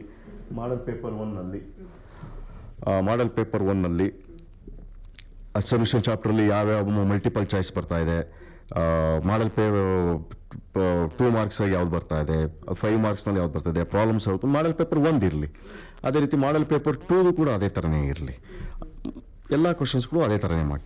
ಈಗ ಮಾಡೆಲ್ ಪೇಪರಲ್ಲಿ ಹೋದಾಗ ನಾವು 2 ಮಾರ್ಕ್ಸಲ್ಲಿ ತಗೊಳ್ಳೋಣ, ಪಾರ್ಟ್ ಬಿಗೆ ಹೋಗೋಣ. ಯಾಕೆಂದರೆ ಮಾಡೆಲ್ ಪೇಪರಲ್ಲಿ 2 ಮಾರ್ಕ್ಸಲ್ಲಿ ಹೋದಾಗ ಪಾರ್ಟ್ ಬಿ ಇಲ್ಲಿ ಇನ್ನೂ ಒಂದು ಇಂಪಾರ್ಟೆಂಟ್ ಥಿಂಗ್ ಏನಪ್ಪ ಅಂದರೆ ಡೋಂಟ್ ಎಕ್ಸ್ಪೆಕ್ಟ್ ಚಾಪ್ಟರ್ವರೆಗಳು ಆರ್ಡರ್ ವೈಸಲ್ಲಿ ಕೇಳ್ತಾರೆ ಅಂತ. ಅದು ಯಾವುದೇ ಕಾರಣಕ್ಕೂ ಆಗೋದು ಬೇಡ. ಅದು ಯಾವ ಚಾಪ್ಟರ್ ಯಾವ ಕ್ವಶನ್ಸ್ ಬೇಕಾದರೂ ಕೇಳ್ಬೋದು. ಬ್ಲೂ ಪ್ರಿಂಟಲ್ಲಿ ಸ್ಪಷ್ಟವಾಗಿ ಈ ಚಾಪ್ಟರಲ್ಲಿ ಇಷ್ಟೇ ಕ್ವಶನ್ನು ಅಲೋಕೇಟ್ ಮಾಡಿರ್ತಕ್ಕಂಥದ್ದು ಇದೆ. ಅದನ್ನು ಬಿಟ್ಟು ಬೇರೆ ಯಾವುದೇ ರೀತಿಯಾದ ಕೇಳಲ್ಲ. ಅದ್ರ ಕಡೆಗೆ ಗಮನ ಭಾಳ ಇರಲಿ. ಸೊ 2 ಮಾರ್ಕ್ಸಲ್ಲೂ ಕೂಡ ಅಷ್ಟೇ ನಾವು ಬ್ಲೂ ಪ್ರಿಂಟು ಮತ್ತು ವೇಟೇಜ್ ನೋಡಿದಾಗ ಕ್ವಶನ್ ಪೇಪರಲ್ಲಿ total there are 7 parts are there. Part ಎನೇ ಅದರಲ್ಲಿ ಫಿಲ್ಲಿಂಗ್ ದಿ ಪಾರ್ಟ್ ಎ ಬಂದ್ಬಿಟ್ಟು MCQಸು. There are 15 questions multiple choice ಕ್ವಶನ್ಸ್ಗಳು. ಫಿಲ್ಲಿಂಗ್ ದಿ ಬ್ಲ್ಯಾಂಕ್ಸು 1 ಮಾರ್ಕು, ಅದರಲ್ಲಿ 5 ಕ್ವಶನ್ಸ್ಗಳು. ಸೊ ಪಾರ್ಟ್ ಎನಲ್ಲಿ 20 ಮಾರ್ಕ್ಸ್ಗಳು, 20 ಅಂಕಗಳಿಗೆ ಕೇಳ್ತಾ ಇರ್ತಾರೆ. ಶಾರ್ಟ್ ಆನ್ಸರು ಪಾರ್ಟ್ ಬಿಯಲ್ಲಿ ಒಟ್ಟು 5 ಪ್ರಶ್ನೆಗಳು. ಅದರಲ್ಲಿ ನಾವು 3 ಪ್ರಶ್ನೆಗಳಿಗೆ ಆನ್ಸರ್ ಮಾಡಬೇಕಾಗಿರುತ್ತೆ. ಯಾವಪ್ಪ ಚಾಪ್ಟರ್ಗಳು ಅಂದರೆ 5 ಕ್ವಶನ್ಸ್ಗಳಲ್ಲಿ ನಾವು ಕೆಮಿಕಲ್ ಕೈನೆಟಿಕ್ಸು 1 ಕ್ವಶನ್ ಬರ್ತದೆ ಪಾರ್ಟ್ ಬಿಯಲ್ಲಿ, ಭಾಳ ಇಂಪಾರ್ಟೆಂಟು. D&F ಅಲ್ಲಿ ಬರುತ್ತೆ. ಮತ್ತು ಆಲ್ಕೋಹಾಲ್ಸು, ಫಿನಾಲ್ಸು, ಈಥರ್ಸು, ಹ್ಯಾಲೋ ಆಲ್ಕೇನ್ಸ್, ಹ್ಯಾಲೋ ಅರಿನ್ಸು ಮತ್ತು ಬಯೋಮಾಲಿಕ್ಯೂಲ್ಸು. ಇವುಗಳಿಗೆ ನಾವು ಭಾಳ ಒತ್ತು ಕೊಟ್ಟಾಗ ಈ 2 ಮಾರ್ಕ್ಸಲ್ಲೂ ಕೂಡ ನಮಗೆ ಇಲ್ಲಿ ಪೂರ್ತಿಯಾದ ಅಂಕಗಳನ್ನು ಗಳಿಸೋದಕ್ಕೆ ಭಾಳ ಹೆಲ್ಪ್ಫುಲ್ ಆಗುತ್ತೆ. ಯಾಕೆ ಅಂದರೆ ನಾವು ಹ್ಯಾಲೋ ಆಲ್ಕೇನ್ಸ್, ಹ್ಯಾಲೋ ಅರಿನ್ಸು ಮತ್ತೆ ಓದ್ತಾ ಇದ್ವಿ. ನಾವು SN2 ಮೆಕ್ಯಾನಿಸಮ್ ನಮ್ಮ ಮಾಡೆಲ್ ಪೇಪರಲ್ಲಿ ಕೇಳಿದ್ದಾರೆ. ನಾವು ಪದೇ ನಾವು ಪ್ರಾಕ್ಟೀಸ್ ಮಾಡಿರ್ತೀವಿ ಸ್ಟೂಡೆಂಟ್ಸ್. ಸರ್, ಫಾರ್ಮುಲಾಗಳು ಹೆಂಗೆ ನೆನ್ಪಿಟ್ಕೊಳ್ಳೋದು ಸರ್? ಈಗ ಮೋಲಾರ್ ಮಾಸ್ಗೆ ಫಾರ್ಮುಲಾ ಬೇರೆ ಇದೆ ಅನಿಸುತ್ತೆ. ಆಮೇಲೆ ಇದು calculate the mass of non volatile ಅದನ್ನು ಮಾತಾಡುವಾಗ ಬೇರೆ. ಹೇಗೆ ಇದು ಸುಮಾರು ಎಷ್ಟು ಬರುತ್ತೆ ಸರ್ ಫಾರ್ಮುಲಾಸ್ ಒಟ್ಟು? ಮೋಲಾರ್ ಮಾಸ್ಗೆ ಫಾರ್ಮುಲಾ ಕಂಡಿರ್ತಕ್ಕಂಥದ್ದು ಇದು ಸೊಲ್ಯೂಷನ್ ಚಾಪ್ಟರಲ್ಲಿ ಕಾಲಿಗೇಟಿವ್ ಪ್ರಾಪರ್ಟೀಸ್ ಅನ್ನೋ ಒಂದು ಟಾಪಿಕಲ್ಲಿ ಡಿಸ್ಕಸ್ ಮಾಡ್ತೀವಿ. ಯಾಕಂದರೆ ಕಾಲಿಗೇಟಿವ್ ಪ್ರಾಪರ್ಟೀಸ್ನ ಉಪಯೋಗಿಸ್ಕೊಂಡೇ ನಾವು ಮೋಲಾರ್ ಮಾಸ್ನ ಕಂಡಿಡ್ಕೊಂಡು ಹೋಗ್ತಾ ಇರ್ತೀವಿ. ಒಟ್ಟು 4 ಕಾಲಿಗೇಟಿವ್ ಪ್ರಾಪರ್ಟಿ ಇದ್ದಾವೆ. Relative lowering of vapour pressure, elevation in boiling point, depression in freezing point, ಮತ್ತು ಆಸ್ಮಾಟಿಕ್ ಪ್ರೆಷರ್ ಅಂತ. ಜನರಲಿ ಮೋಲಾರ್ ಮಾಸ್ ಮೇಲೆ, ಈ ಕಾಲಿಗೇಟಿವ್ ಪ್ರಾಪರ್ಟೀಸ್ ಮೇಲೆ 1 ಕ್ವಶನ್ ಕೇಳ್ತಾರೆ. ಆದ್ರೆ ನಮ್ಮ ಮಾಡೆಲ್ ಪೇಪರ್ 2 ಕ್ವಶನ್ಗಳು ಅದ್ರ ಮೇಲೆ ಇದೆ. ಆದ್ರಿಂದ ನೀವು ಕೇಳಿರೋ ಪ್ರಶ್ನೆಗೆ ಉದಾಹರಣೆ ಹೇಗೆ ಜ್ಞಾಪಕ ಇಟ್ಕೊಳ್ಳೋದು ಅಂತ ಕೇಳಿದ್ರೆ, ಅದೇ ಅಂದ್ರೆ ಫಾರ್ಮುಲಾ ವ್ಯತ್ಯಾಸ ಆದ್ರೂ ಮಾರ್ಕ್ಸೇ ಹೋಯ್ತಲ್ಲ ಸರ್. ಫಾರ್ಮುಲಾನೇ ಇಂಪಾರ್ಟೆಂಟ್ ಅಲ್ಲ. ಫಸ್ಟ್ ನಾವು ಇನ್ಸರ್ಟ್ ಮಾಡೋದಕ್ಕೆ ವ್ಯಾಲ್ಯೂಸ್ಗಳನ್ನ ಇನ್ಸರ್ಟ್ ಮಾಡಿ ಆಮೇಲೆ ಫೈನಲ್ ಆನ್ಸರ್ ತರಬೇಕಾದ್ರೆ ಅದೇ important. There is no short cut. ಫಾರ್ಮುಲಾಗೆ ಶಾರ್ಟ್ ಕಟ್ ಇಲ್ಲ. ಕೆಲವರಿಗೆ ಈಸಿಯಾಗಿ ಜ್ಞಾಪಕ ಇರುತ್ತೆ, ಕೆಲವರಿಗೆ ಒಂದು ಸ್ವಲ್ಪ ನೋಡ್ಬೇಕಷ್ಟೆ, ಪದೇ ಪದೇ ನೋಡ್ಬೇಕಷ್ಟೆ. ಬಟ್ ಈ ಪ್ರಾಬ್ಲಮ್ಸ್ ಫೇಸ್ ಮಾಡ್ತಕ್ಕಂಥ ಸ್ಟೂಡೆಂಟ್ಸ್ ಏನ್ ಮಾಡ್ಬೇಕಾದ್ರೆ ಅಟ್ಲೀಸ್ಟ್ ನಮ್ಮ ಮಾಡೆಲ್ ಪೇಪರ್ ಕ್ವಶನ್ಸ್ ನ ಸಾಲ್ವ್ ಮಾಡಿದ್ರೆ ಖಂಡಿತವಾಗ್ಲೂ. ಎಕ್ಸಾಂಪಲ್ ಹೇಳ್ಬೋದಾ? ಅಂದ್ರೆ ಮೋಲಾರ್ ಮಾಸ್ ಹೇಳಿ. Molar mass for example paper 1 ತಗೊಳ್ಳೋಣ. ಮಾಡೆಲ್ ಪೇಪರ್ 1 ತಗೊಳ್ಳೋಣ. ಮಾಡೆಲ್ ಪೇಪರ್ 1 ಎಸ್ ನೋಡಿ, ಫಾರ್ ಎಕ್ಸಾಂಪಲ್ ಪ್ಯಾಟರ್ನ್ ಅಂತ ಕೇಳಿದ್ರೆ ಇದರಲ್ಲಿ ಪ್ಯಾಟರ್ನ್ ಹುಡುಕ್ಬೋದು ನಾವು ಇವಾಗ. For example model paper 1 45th question, calculate the osmotic pressure in pascal. Very specific ಆಗಿ ಕೇಳಿದ್ದಾರೆ. ಇನ್ pascal exerted by a solution prepared by dissolving 0.925 gram of polymer mass of molar mass 1,85,000 in 500 ml of water at 37 degree Celsius ಅಂತ ಕೇಳಿದ್ದಾರೆ. Okay, ನಾನು ಯಾಕೆ ಇದನ್ನೇ discuss ಮಾಡ್ತೀನಿ ಅಂದರೆ, ಇದು ಏನು ಕೇಳಿದ್ದಾರೆ, ಮೋಲಾರ್ ಮಾಸ್ ಬಗ್ಗೆ ಕೇಳಿದ್ದಾರೆ ಅಂತ ಹೇಳಿದೀವಲ್ವಾ. ಓಕೆ ನೋಡಿ, ಈಗ ಮಾಡೆಲ್ ಪೇಪರ್ 3 ನೋಡಿ, model paper 1, okay, model paper 1 and model paper 3 question set. ಇಲ್ಲಿ ಕ್ಯಾಲ್ಕುಲೇಟ್ ದಿ ಆಸ್ಮಾಟಿಕ್ ಪ್ರೆಷರ್ ಅಂತ ಕೇಳಿದ್ದಾರೆ, ಇಲ್ಲೂ ಕೂಡ ಕ್ಯಾಲ್ಕುಲೇಟ್ ದಿ ಆಸ್ಮಾಟಿಕ್ ಪ್ರೆಷರ್ ಅಂತ ಕೇಳಿದ್ದಾರೆ. ಅಂದ್ರೆ ಮಾಡೆಲ್ ಪೇಪರ್ 1 ಮತ್ತೆ model paper 3 same kind of problems, ಸ್ವಲ್ಪ ವ್ಯತ್ಯಾಸ ಅಷ್ಟೇ. ಸ್ವಲ್ಪ ನೀವು ಇದರಲ್ಲಿ ಫಾರ್ಮುಲಾ ಬರೆದ್ರೆ 1 ಮಾರ್ಕ್. ನೋಡಿ, ಈ ಕ್ವಶನ್ ಅಲ್ಲಿ ಕ್ಯಾಲ್ಕುಲೇಟ್ ದಿ ಆಸ್ಮಾಟಿಕ್ ಪ್ರೆಷರ್ ಅಂತ ಕೇಳಿದ್ದಾರೆ, ಇಲ್ಲೂ ಕೂಡ ಕ್ಯಾಲ್ಕುಲೇಟ್ ದಿ ಆಸ್ಮಾಟಿಕ್ ಪ್ರೆಷರ್ ಅಂತ ಕೇಳಿದ್ದಾರೆ. ಸೊ ಎರಡಕ್ಕೂ ಒಂದೇ ಫಾರ್ಮುಲಾ ಆಯ್ತು. ಸೊ ಕನ್ಫ್ಯೂಷನ್ ಅವಶ್ಯಕತೆ ಇಲ್ಲ. ಸೊ ಆ ಫಾರ್ಮುಲಾ ಜ್ಞಾಪಿಟ್ಕೊಂಡ್ರೆ 1 ಮಾರ್ಕ್ ಸಿಗುತ್ತೆ. ಸೊ ಮತ್ತೆ ಅದರ ಸ್ಪೆಸಿಫಿಕ್ ಆಗಿರ್ತಕ್ಕಂಥ ಸಬ್ಸ್ಟಿಟ್ಯೂಷನ್ಸ್ಗಳು ಮಾಡ್ಕೊಂಡು ಹೋದ್ರೆ ಈಸಿ ಸಬ್ಸ್ಟಿಟ್ಯೂಷನ್ಸ್ಗಳು. ಇಲ್ಲಿ ಏನಂತ ಹೇಳಿದ್ರೆ 9 to dissolve 0.925 ಗ್ರಾಮ್ ಅಂತ ಇದೆ, ಅಲ್ಲಿ ಏನಂತ ಇದೆ 0.5% ಅಂತ ಇದೆ. 0.5% ಅಂದ್ರೆ 5 ಗ್ರಾಮ್ ಡಿಸಾಲ್ವ್ಡ್ ಇನ್ 100 ಗ್ರಾಮ್ ಅಂತ ಇಲ್ಲಿ ಡೈರೆಕ್ಟ್ ಆಗಿ ಕೊಟ್ಟಿದ್ದಾರೆ.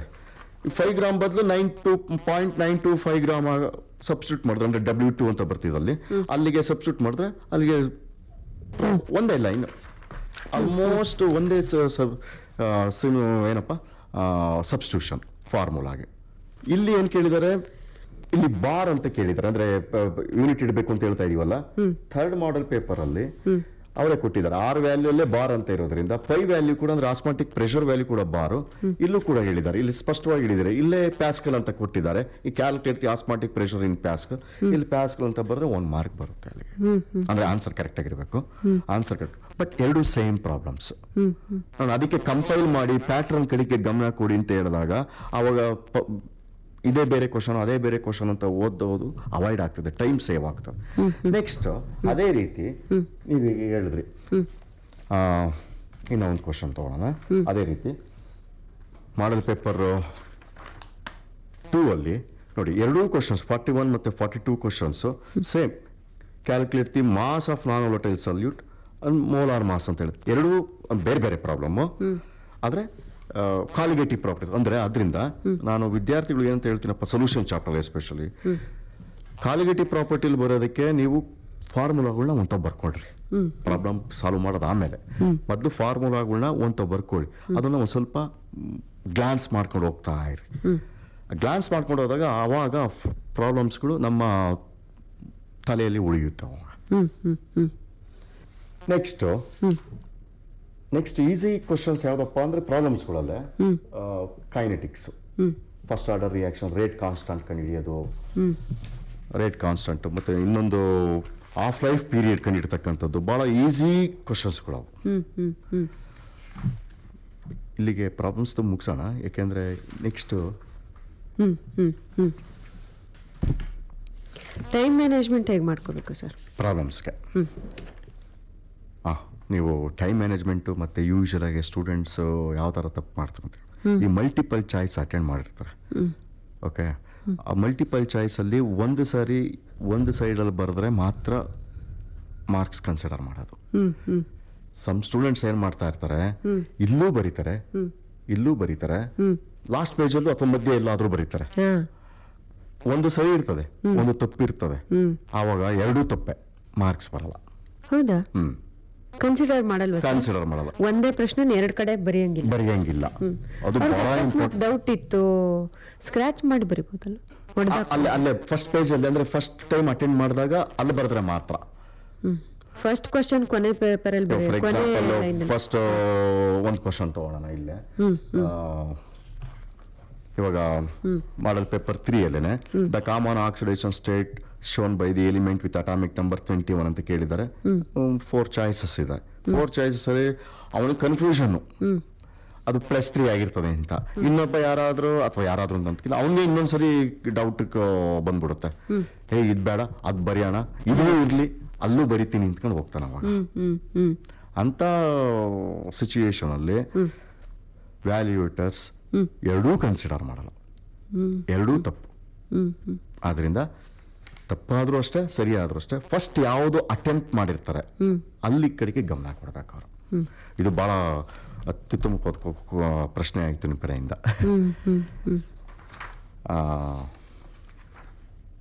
ಟೈಮ್ ಸಾಲಲ್ಲ ಅಂತಾರಲ್ಲ ಸರ್, ಹೇಗೆ ಪ್ಲಾನ್ ಮಾಡ್ಕೊಂಡು ಬರೀಬೇಕು? ಖಂಡಿತ ಟೈಮ್ ಸಾಲಲ್ಲ ಅನ್ನೋದು ತಪ್ಪು. ಯಾಕೆಂದ್ರೆ 3 hours ಬರೀ 70 ಮಾರ್ಕ್ಸ್, 3 hours 70 ಮಾರ್ಕ್ಸ್. ಅದರಲ್ಲೂ ಮಲ್ಟಿಪಲ್ ಚಾಯ್ಸ್ ಇರೋದ್ರಿಂದ ಎಷ್ಟೊತ್ತೊಂದು half an hour ಅಲ್ಲೆಲ್ಲ ಮುಗಿಸ್ಬಿಡ್ತಾರೆ. ಅಲ್ಲ, ಎರಡು ತರನೂ ಇದೆ. ಟೈಮ್ ಸಾಲಲ್ಲ ಅನ್ನೋರು ಇದ್ದಾರೆ, ಟೈಮ್ ಉಳಿಯುತ್ತೆ ಅನ್ನೋರು ಇದೆ. ಇಲ್ಲ, ಇದು ಲೆಂತಿ ಮ್ಯಾಥ್ಸ್ಗಾಗಲ್ಲ ಅಂದ್ಕೊಂಡಿದ್ದೀನಿ. ನಮ್ಮ PCB ಇದಕ್ಕೆ ಟೈಮ್ ಬಹಳಷ್ಟು ಉಳಿಯುತ್ತದೆ, ಖಂಡಿತ ಉಳಿಯುತ್ತೆ. ಇತ್ತೀಚೆಗೆ ಅದ್ರ ಕಂಪ್ಲೇಂಟ್ ಕಡಿಮೆ ಆಗಿದಾವೆ, ಟೈಮು ನಮಗೆ ಸಾಕಾಗ್ತಾ ಇಲ್ಲ. 70 ಹೌದು. ಅದರಿಂದ ಇಲ್ಲಿ ಟೈಮ್ ಕನ್ಸ್ಟ್ರೈಂಟ್ ಅವರಿಗೆ ಪ್ರಾಬ್ಲಮ್ ಅಲ್ಲ. ಅಂದ್ರೆ ಟೈಮ್ ಮ್ಯಾನೇಜ್ಮೆಂಟ್ ಬೇಕಾದಷ್ಟು ಚಾಯ್ಸ್ಗಳು ಇದಾವೆ. ಅವ್ರಿಗೇನೋ ಯಾವುದೇ ರೀತಿಯಾದ ಕನ್ಫ್ಯೂಷನ್ ಕ್ವಶನ್ಸ್ಗಳು ಬರಲ್ಲ, ಅಂದ್ರೆ ಆಂಬಿಗ್ಯೂಟಿ ಕ್ವಶನ್ಸ್ಗಳು ಬರಲ್ಲ. ಸೊ ಅದರಿಂದ ಸ್ಟೂಡೆಂಟ್ಸ್ ಪ್ಯಾನಿಕ್ ಆಗೋ ಅವಶ್ಯಕತೆ ಇಲ್ಲ ಈ ವಿಚಾರದಲ್ಲಿ. ಕ್ವಶನ್ಸ್ ಹೇಗೋ ಕೇಳ್ತಾರೆ, ಹೇಗೋ ಇದು ಮಾಡ್ತಾರೆ ಅಂತ. ಅದು ಬಹಳ ಸಿಂಪಲ್ ಪ್ಲೇನ್ ಆಗಿ ಇದ್ದೇ ಇರ್ತದೆ. ಏನಪ್ಪಾ ಅಂದ್ರೆ ನೀವು ಕಾನ್ಫಿಡೆನ್ಸ್ ಲೆವೆಲ್ನ ಬಿಲ್ಡ್ ಮಾಡ್ಕೊಳ್ಳಿ ಅಷ್ಟೇ. ಹೇಗೆ ಕಾನ್ಫಿಡೆನ್ಸ್ ಬಿಲ್ಡ್ ಮಾಡೋದು? ಹೇಗೆ ಮಾಡೆಲ್ ಪೇಪರ್ಸು, ಪ್ರೀವಿಯಸ್ ಪೇಪರ್ಸ್ನ ಈ ಟೈಮಲ್ಲಿ ಜಾಸ್ತಿ ರಿವೈಸ್ ಮಾಡ್ತಾ ಇರಿ. ಮುಂದುವರೆದು ಇವಾಗ ಇಂಪಾರ್ಟೆಂಟ್ ಕ್ವಶನ್ಸ್ಗಳು ಎಸ್ಪೆಷಲಿ ಚಾಪ್ಟರ್ ವೈಸ್ ತಗೊಂಡೋಣ. ಪಾರ್ಟ್ ಸಿ ಇಂದ ಸ್ಟಾರ್ಟ್ ಮಾಡೋಣ, ಯಾಕೆಂದ್ರೆ ಇಂಪಾರ್ಟೆಂಟ್ ಕ್ವಶನ್ಸ್ಗಳು ಅಲ್ಲಿ ಸ್ಟಾರ್ಟ್ ಆಗ್ತಾ ಇದ್ದಾವೆ. ಪಾರ್ಟ್ ಸಿ ಅಲ್ಲಿ ಅಂದ್ರೆ ಇನಾರ್ಗ್ಯಾನಿಕ್ ಸೆಕ್ಷನ್ಗೆ ಬಂದಾಗ ಮ್ಯಾನುಫ್ಯಾಕ್ಚರ್ಸು ನೋಡಿ, ಪ್ರಶ್ನೆಗಳು ನೇರವಾಗೇ ಇರ್ತದೆ, ಆದ್ರೆ ಗಮನ ಕೊಡ್ಬೇಕು. ಎಕ್ಸ್ಪ್ಲೈನ್ ಅಂತ ಕೇಳಿದಾರಾ ಅಥವಾ ಬರೀ ರೈಟ್ ದಿ ಬ್ಯಾಲೆನ್ಸ್ಡ್ ಇಕ್ವೇಶನ್ ಅಂತ ಕೇಳಿದಾರಾ? ಅಲ್ಲಿ ನೋಡಿ ಟೈಮ್ ಮ್ಯಾನೇಜ್ಮೆಂಟ್ ಅಲ್ಲಿ ಎಕ್ಸ್ಪ್ಲೈನ್ ಅಂತ ಕೇಳಿದಾಗ of course explain with the words ಆಗ್ತದೆ. ಬರೀ only right the balance chemical equation ಅಂತ ಹೇಳಿದಾಗ ಬರೀ ಬ್ಯಾಲೆನ್ಸ್ ಕೆಮಿಕಲ್ ಈಕ್ವೇಶನ್ ಬರೆದ್ರು ಸಾಕು. ಸೊ ಇದ್ರ ಕಡೆ ಕ್ವಶನ್ ಯಾವ ರೂಪದಲ್ಲಿ ಕೇಳಿದ್ದಾರೆ ಅನ್ನೋದು ಬಹಳ ಇಂಪಾರ್ಟೆಂಟ್ ಇಲ್ಲಿ. ಆದ್ರಿಂದ ಸ್ಟೂಡೆಂಟ್ಸ್ಗಳು ಏನು ಅದಕ್ಕೆ ಗಮನ ಕ್ವಶನ್ಸ್ಗಳ ಕಡೆಗೆ ಇರಲಿ ಅಂತ.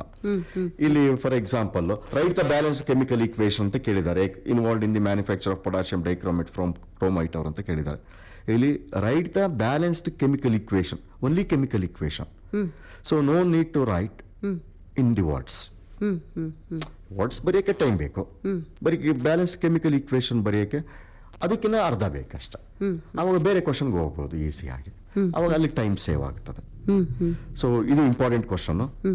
ಅದೇ ರೀತಿ VBT ಇಂಪಾರ್ಟೆಂಟ್ ಕ್ವಶನ್ಸ್ಗಳು, ಭಾಳ ಇಂಪಾರ್ಟೆಂಟ್ ಕ್ವಶನ್ಸ್ಗಳು ಈ ಎರಡು ಅಟೆಂಡ್ ಮಾಡಿದಾಗ, ಅಂದರೆ ಥರವಾಗಿ ಕಲ್ತ್ಕೊಂಡು ಆದಾಗ VBT 4 ಇದ್ದಾವೆ, ಮ್ಯಾನುಫ್ಯಾಕ್ಚರ್ಸ್ಗಳು 3 ಇದ್ದಾವೆ, ಒಂದು ಪ್ರಿಪ್ರೇಷನ್ ಇನ್ಕ್ಲೂಡಿಂಗ್ ಪ್ರಿಪ್ರೇಷನ್ ಒಂದು ಸೇರಿ ಇವುಗಳಿಗೆ ಗಮನ ಕೊಟ್ಟಾಗ ಪಾರ್ಟ್ ಸಿಯಲ್ಲಿ 6 ಮಾರ್ಕ್ಸ್ ಈಸಿಯಾಗಿ they get. Next part C inorganic 5th ಮೇನಲ್ಲಿ ಬಂದಾಗ, ಸೊ ಎಲ್ಲ ಉಪನ್ಯಾಸಕರುಗಳು ಕೂಡ ಇದೇ ರೀತಿ ಹೇಳಿರ್ತಾರೆ, ನೀವು ಆದಷ್ಟು ಡಿರೈವೇಷನ್ಸ್ಗಳು ಕೆಮಿಕಲ್ಸ್ ಚಾಪ್ಟರ್ಲಿ derive the rate constant for first order reaction and 0 order reaction ಅವನು ಕರೀರಿ. ಯಾವುದಾದ್ರೂ ಅವೆರಡರಲ್ಲಿ ಒಂದು ಬರುತ್ತೆ ಅಂದರೆ ಕಂಪಲ್ಸರಿ ಅಲ್ಲ questions, probability of asking them is more. ಅದರಿಂದ ಅದೊಂದು. ನೆಕ್ಸ್ಟ್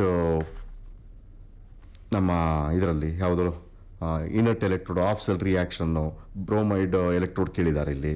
ಅದೇ ರೀತಿ ನಿಕ್ಕಲ್ ಈ ಬ್ಯಾಟ್ರೀಸ್ ಬಗ್ಗೆ ಗಮನ ಕೊಡಲಿ, ಫ್ಯೂಯಲ್ ಸೆಲ್ ಬಗ್ಗೆ ಗಮನ ಕೊಡಲಿ, ಹೈಡ್ರೋಜನ್ ಮತ್ತು ಆಕ್ಸಿಜನ್ ಫ್ಯೂಯಲ್ ಸೆಲ್ಲು, ಮತ್ತು ಸ್ಟ್ಯಾಂಡರ್ಡ್ ಹೈಡ್ರೋಜನ್ ಎಲೆಕ್ಟ್ರೋಡು ಅದರ ವರ್ಕಿಂಗು ಮತ್ತು ಸೆಲ್ ರಿಯಾಕ್ಷನ್ಸ್ಗಳಿಗೆ ಗಮನ ಕೊಟ್ಟಾಗ ಇದರಲ್ಲಿ ಎಲ್ಲ ಕ್ವಶನ್ಸ್ಗಳು ಕೂಡ ನಾವು ಅಟೆಂಡ್ ಮಾಡ್ಬೋದು ಈಸಿಯಾಗಿ.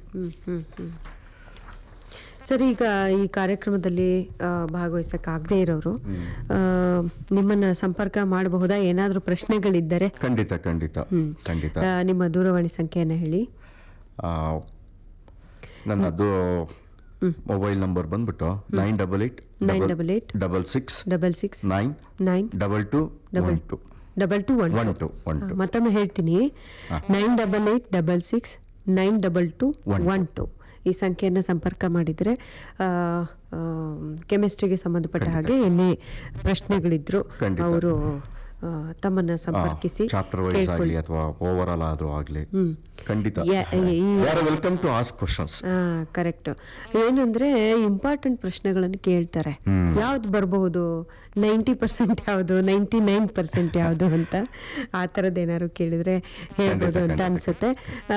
ಅದರ ಜೊತೆಗೆ ಇವತ್ತಿನ ಕಾರ್ಯಕ್ರಮ ಸಂಜೆ ಹೊತ್ತಿಗೆ AIR ಹಾಸನ್ ಯೂಟ್ಯೂಬ್ ಚಾನೆಲ್ನಲ್ಲಿ ಕೂಡ ಲಭ್ಯ ಇರುತ್ತೆ. ಅಲ್ಲಿ ಕೂಡ ಕೇಳಿ ಉಪಯೋಗವನ್ನು ಪಡೆದುಕೊಳ್ಳಿ ಮಕ್ಕಳು ಅಂತ ಆಶಿಸ್ತಾ, ಮತ್ತು ನಾಳೆ ಇದೇ ಸಮಯಕ್ಕೆ ರಾಜ್ಯಶಾಸ್ತ್ರ ವಿಷಯಕ್ಕೆ ಸಂಬಂಧಪಟ್ಟ ಹಾಗೆ ಚರ್ಚೆ ಮಾಡ್ತೀವಿ.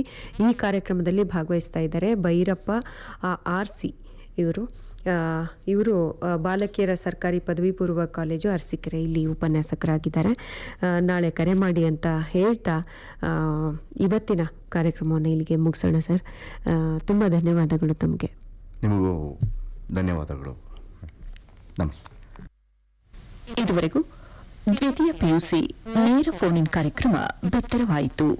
ಇಂದಿನ ವಿಷಯ ರಸಾಯನಶಾಸ್ತ್ರವಾಗಿದ್ದು, ವಿಷಯ ತಜ್ಞರು ಉಪನ್ಯಾಸಕರಾದ ಚನ್ನಬೈರೇಗೌಡ, ಸರ್ಕಾರಿ ಪದವಿ ಪೂರ್ವ ಕಾಲೇಜು, ವಿದ್ಯಾನಗರ, ಹಾಸನ. ಕಾರ್ಯಕ್ರಮದ ಪ್ರಸ್ತುತಿ ಸುಜಾತ F. ತಳವಾರ್.